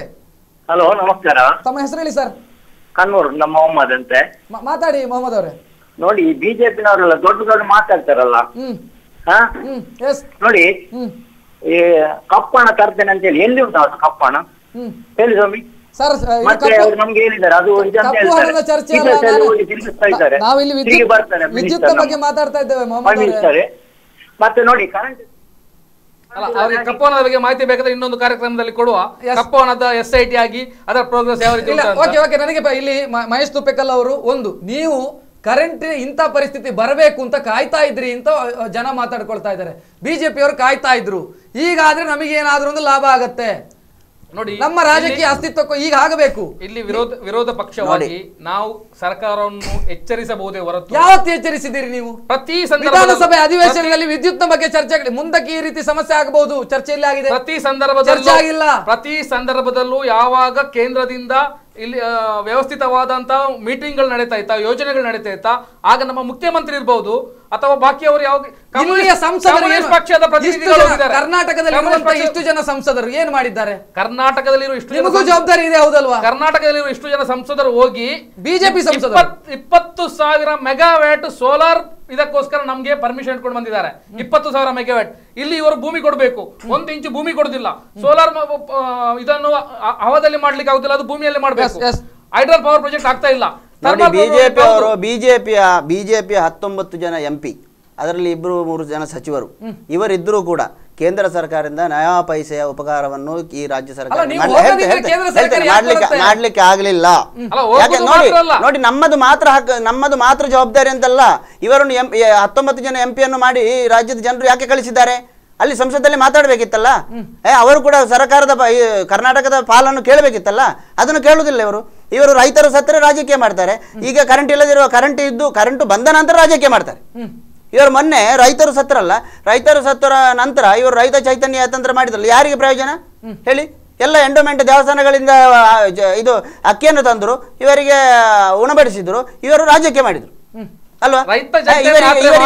ಇದನ್ನು ಕೂಡ ಮಾಡಿದಷ್ಟೇ. ಸರ್ಕಾರ ಎಚ್ಚೆತ್ತುಕೊಂಡು ವರದಿಯನ್ನು ಸಲ್ಲಿಸಿತು, ನೇತ್ರಾವತಿ ಯೋಜನೆಯಲ್ಲಿ ಇದನ್ನೇ ಮಾಡಿದೆ, ಬೇಡಿಕೆಯನ್ನು ಸಲ್ಲಿಸಿತು. ಆದ ಕಾರಣ ಕೇಂದ್ರ ತಂಡ ಬಂತು. ಅಷ್ಟ ತನಕ ಒಂದು ಬೇಡಿಕೆ ಸಲ್ಲಿಸುವಂತಹ ಒಂದು ಸರ್ಕಾರದಿಂದ ಕರ್ನಾಟಕಕ್ಕೆ ಕೊರತೆ ಇರುವಂತಹ ವಿದ್ಯುತ್ತಿನ ಬಗ್ಗೆ ಮನವಿ ಹೇಳಿದೆ. ಈಗ ಅವರ ಮೇಲೆ ಗೂಬೆ ಕೂರಿಸ್ತೀರಿ ನೀವು. ಕೇಂದ್ರ ಸರ್ಕಾರದಿಂದ ನಮಗೆ ಸಹಕಾರ ಇರಲಿಲ್ಲ. ನಾನು ಆಗ್ಲೇ ಅದೇ ಪ್ರಶ್ನೆಯನ್ನು ಕೇಳಿದೆ. ಮುಖ್ಯಮಂತ್ರಿಗಳು ನೀತಿ ಆಯೋಗದ ಸಭೆಗೆ ಯಾವ ಸಭೆಗೆ ಹೋಗದೆ ಇದ್ದರು, ಸಚಿವರ ಸಭೆಯಲ್ಲಿ ನಮ್ಮ ಇಂಧನ ಹೋಗೋದಿಲ್ಲ. ಇದು ಗುಡ್ ಸೈ, ಒಳ್ಳೆ ಸಂಪ್ರದಾಯ. ನೋಡಿ, ಕೆಲವು ಸಂದರ್ಭಗಳು ಅಂತದಿರ್ತದೆ. ಅದು 1-2 ಸಭೆಗೆ ಹೋಗ್ಲಿಕ್ಕೆ ಆಗ್ಲಿಲ್ಲ ಅಂತ ಬಾಕಿ ಸಭೆಗೆ ಹೋಗ್ಲಿಲ್ಲ ಅಂತಲ್ಲ. ಈಗ ಮೊನ್ನೆ ಸಭೆಗೆ ಹೋಗಿದ್ದಾರೆ. ಮಹಾನಗರ ಪಾಲಿಕೆಯಲ್ಲಿ ಅಧಿಕಾರ ಹಿಡಿಯೋದಕ್ಕೆ ತೋರಿದಂತ ಆಸಕ್ತಿಯನ್ನ ಕರೆಂಟ್ ನ ಬಿಜೆಪಿ ಅವರು ಏನ್ ಮಾಡಿದ್ರು ಸ್ವಾಮಿ? ಬಿಜೆಪಿ ಅವರು ಏನ್ ಮಾಡಿದ್ದು? ಬಿಜೆಪಿ ಅವರು ಇದನ್ನೇ ಮಾಡಿದ್ದು. ಯಾವುದು ರಾಜಕೀಯವೇ ಮಾಡ್ಲಿಕ್ಕೆ ಇದನ್ನು ಯಾಕಂತ ಹೇಳಿದ್ರೆ ವಿಪಕ್ಷ ಸ್ಥಾನದಲ್ಲಿ ಕೂತಿದ್ದಾರೆ. ನೀವು ಆಡಳಿತ ಪಕ್ಷದವರು ಏನು ಮಾಡಿದ್ರಿ ನೋಡಿ, ನಮ್ಮಲ್ಲಿಂದ 19 ಜನ MPಗಳು ಅಲ್ಲಿ ಹೋದ ನಂತರ ಅವರು ಮಾತಾಡ್ಬೇಕಿತ್ತಲ್ಲ, ಮಾತಾಡ್ಲಿಲ್ಲಲ್ಲ. ನಮ್ಮ ಮೇಲೆ ನಾವು ಮಾಡ್ತೇವೆ. ನಾವು ಕೇಂದ್ರ ಸರ್ಕಾರಕ್ಕೆ ಮನವಿಯನ್ನು ಕೊಟ್ಟಿದ್ದೇವೆ. ಎಷ್ಟು ಶಾರ್ಟ್ ಉಂಟು ಅದನ್ನು ನಾವು ಭರಿಸಬೇಕು, ನೀವು ಕೊಡ್ಲಿಕ್ಕಿದ್ದದನ್ನು ಬಾಕಿಯನ್ನು ಭರಿಸಬೇಕು ಅಂತೇಳಿ. ಅದು ಮನವಿ ಅಲ್ಲ, ಅದು ಸೂಚನೆ.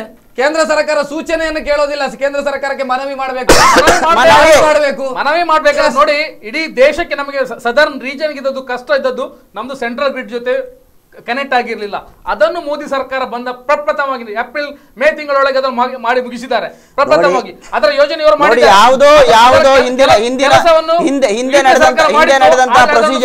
ಇದನ್ನು ಮುಗಿಸುವಂತ ಕೆಲಸ ಮೋದಿ ಸರ್ಕಾರ ಮಾಡಿದೆ. ಈಗ ನಮಗೆ ಯಾವ ರಾಜ್ಯದಿಂದ ಕೂಡ ಪವರ್ ಪಡೆಯಲಿಕ್ಕೆ ಕಷ್ಟ ಇಲ್ಲ. ನಮ್ಮ ಕರ್ನಾಟಕ ಸರ್ಕಾರ ಇವತ್ತು ನಮ್ಮ ಇಂಧನಕ್ಕೆ ಎನರ್ಜಿ ಸೆಕ್ಟರ್ಗೆ 8% ಬಜೆಟ್ ಅಲ್ಲಿ ಅಲೋಕೇಟ್ ಮಾಡ್ತದೆ. 11% ಯೋಜನೆಗಳಿಗೆ, ಭಾಗ್ಯಗಳಿಗೆ, ಪೆನ್ಷನ್ಗಳಿಗೆ 11% ಅಲೋಕೇಟ್ ಮಾಡ್ತದೆ. 16,000 ಕೋಟಿ ರೂಪಾಯಿ ನಮ್ಮ ಪವರ್ ಗ್ರಿಡ್ಗೆ ಬಾಕಿ ಇರ್ತದೆ. ಈ ರೀತಿಯಾದ ಹಣಕಾಸು ವ್ಯವಹಾರಗಳನ್ನು ಮಾಡಿ ನಮಗೆ ಪವರ್ ಪಡೆಯಲಿಕ್ಕೆ ಸಾಧ್ಯ ಉಂಟು. ನೋಡಿ, ಹಿಂದಿನ ಸರ್ಕಾರ ಬಾಕಿ ಉಳಿಸಿದ್ದು ತನ್ನ ಬಜೆಟ್ ಪ್ರತಿಭಟನೆ ಮಾಡುವ ಮುಖಾಂತರ ಕರೆಂಟ್ ಭರಿಸೋದಕ್ಕೆ ಸಾಧ್ಯ ಇದೆ ಅಂತ ಅನ್ಸುತ್ತಾ ನಿಮಗೆ? ಅಲ್ಲ, ವಿದ್ಯುತ್ ಭರಿಸೋದಕ್ಕೆ ಸಾಧ್ಯ ಇದೆ ಅಂತ ಅನ್ಸುತ್ತಾ? ಪ್ರತಿಭಟನೆ ಬಿಸಿ ನಿದ್ದೆ ಮಾಡೋ ಸರ್ಕಾರಕ್ಕೆ, ಸಿದ್ದರಾಮಯ್ಯ ಸರ್ಕಾರಕ್ಕೆ ಅದು ನಿದ್ದೆ ಮಾಡ್ತಾ ಇರ್ತದೆ. ಮುಟ್ಟಿದ ನಂತರ ಈ 16,000 ಕೋಟಿ ರೂಪಾಯಿಯನ್ನು ಯಾವ ರೀತಿಯಲ್ಲಿ ಆದರೂ ಜೋಡಿಸಿ ಕೇಂದ್ರಕ್ಕೆ ಕೊಟ್ಟು ಕರ್ನಾಟಕವನ್ನು ಕತ್ತಲಿನಿಂದ ಮುಕ್ತಗೊಳಿಸಲಿ ಎನ್ನುವ ಒಂದೇ ಒಂದು ಉದ್ದೇಶದಿಂದ ನಾವು ಪ್ರತಿಭಟನೆಗಳು ಮಾಡ್ತೇವೆ. ಕೊನೆಯದಾಗಿ ನೋಡಿ, ನಮ್ಮ ಸಿದ್ದರಾಮಯ್ಯನ ಸರ್ಕಾರ ನಿದ್ದೆ ಮಾಡುವ ಸರ್ಕಾರ ಅಲ್ಲ, ಆಕ್ಟಿವ್ ಆಗಿರುವಂತದ್ದು. ಇಷ್ಟು ಪ್ರಣಾಳಿಕೆಯಲ್ಲಿ ಕೊಟ್ಟಂತಹ ಭರವಸೆಯ ಬಹುತೇಕವನ್ನು ಇಷ್ಟನ್ನು ಈಡೇರಿಸಲಿಕ್ಕೆ ಯಾವ ಸರ್ಕಾರದಿಂದ ಸಾಧ್ಯ ಆಗಲಿಲ್ಲ. ಇಡೀ ದೇಶದ ಚರಿತ್ರೆಯಲ್ಲಿ ಇಂತಹ ಒಂದು ಮುಖ್ಯಮಂತ್ರಿ ಕರ್ನಾಟಕದಲ್ಲಿ ಬರಲಿಲ್ಲ, ಇಡೀ ದೇಶದಲ್ಲಿ ಇಲ್ಲ. ಇಷ್ಟೊಂದು ಯೋಜನೆಗಳನ್ನು ಪ್ರಕಟ ಮಾಡಿದ್ದು, ಸಾಮಾನ್ಯ ಜನರಿಗೆ ಉಪಕಾರ ಆಗುವಂತಹ ಯೋಜನೆಗಳನ್ನು ಪ್ರಕಟ ಮಾಡಿ ಜಾರಿಗೆ ತಂದಿರುವಂತದ್ದು. ಮತ್ತೆ ಅವರು ಜನಪರವಾಗಿ ಅವರು ಅದನ್ನು ಮಾಡ್ತೇವೆ. ಎಲೆಕ್ಷನ್ ಚುನಾವಣೆಯ ಸಂದರ್ಭದಲ್ಲಿ ಕೊಟ್ಟಂತಹ ಎಲ್ಲಾ ಭರವಸೆಯನ್ನು 100ಕ್ಕೆ 100 ಭರವಸೆಯನ್ನು ಈಡೇರಿಸುವಂತಹ ಸರ್ಕಾರ ಸಿದ್ದರಾಮಯ್ಯ ಸರ್ಕಾರ ಮಾತ್ರ. ಆಗ್ತದೆ, ನೀವು ನೋಡಿ, ಇನ್ನೊಮ್ಮೆ ಕರೀರಿ. ಅವರೇ ಧನ್ಯವಾದಗಳು ಸರ್, ತಮಗೂ ಕೂಡ ಧನ್ಯವಾದಗಳು ಡಿಸ್ಕಷನ್ ಅಲ್ಲಿ ಭಾಗವಹಿಸಕ್ಕೆ. ಇದು ಇವತ್ತಿನ ವಿಶೇಷ. ಒಟ್ಟಿನಲ್ಲಿ ಕರೆಂಟ್ ನಲ್ಲೂ ರಾಜಕಾರಣ ಆರಂಭ ಆಗಿದೆ. ಒಂದು ಕಡೆಯಿಂದ ನಾವು ಕೇಂದ್ರದವರು ಎಲ್ಲವನ್ನ ಮಾಡ್ತಾ ಇದ್ದೇವೆ, ಬಟ್ ರಾಜ್ಯ ಸ್ವೀಕರಿಸುವಂತ ಮನಸ್ಥಿತಿಯಲ್ಲಿ ಇಲ್ಲ ಅಂತ ಅವ್ರು ಹೇಳಿದ್ರೆ, ಕೇಂದ್ರದವರು ಏನು ಮಾಡಿಲ್ಲ ರೀ, ನಾವೇ ಏನಾದರೂ ಮಾಡ್ತೀವಿ ನೋಡೋಣ ಅಂತ ಕಾಂಗ್ರೆಸ್ನವ್ರು ಹೇಳ್ತಾ ಇದ್ದಾರೆ. ಒಟ್ಟಿನಲ್ಲಿ ಜನ ಸಮಸ್ಯೆಯನ್ನು ಎದುರಿಸ್ತಾ ಇರುವಂಥದ್ದು ಹೌದು. ಅದು ಪುತ್ತೂರಿನವರು ಫೋನ್ ಮಾಡಿ ನಮಗೆ ಕರೆಂಟ್ ಚೆನ್ನಾಗಿದೆ ಅಂತ ಹೇಳಿದ್ರು ಕೂಡ ಕರೆಂಟ್ ಇಲ್ಲ ಅನ್ನುವಂಥದ್ದು ಗ್ರೌಂಡ್ ರಿಯಾಲಿಟಿ, ಸಮಸ್ಯೆ ಆಗ್ತಾ ಇದೆ ಅನ್ನುವಂಥದ್ದು ಗ್ರೌಂಡ್ ರಿಯಾಲಿಟಿ. ಬಟ್ ಇದನ್ನು ಹೇಗೆ ಮುಂದುವರಿಸಿಕೊಂಡು ಹೋಗುತ್ತೆ ಸರ್ಕಾರ ಅನ್ನುವಂಥದ್ದು ಮುಂದಕ್ಕೆ ಇರುವಂಥ ಪ್ರಶ್ನೆ. ಇದು ಇವತ್ತಿನ ವಿಶೇಷ. ನಿಮ್ಮೂರಿನ ನಿರಂತರ ಸುದ್ದಿಗಾಗಿ ನೋಡ್ತಾ ಇರಿ ಸ್ಪಂದನ. ಈ ಕಾರ್ಯಕ್ರಮದ ಪ್ರಾಯೋಜಕರು Siddhas, the Samsung exclusive store. ಈ ದಿನದ ವಿಶೇಷ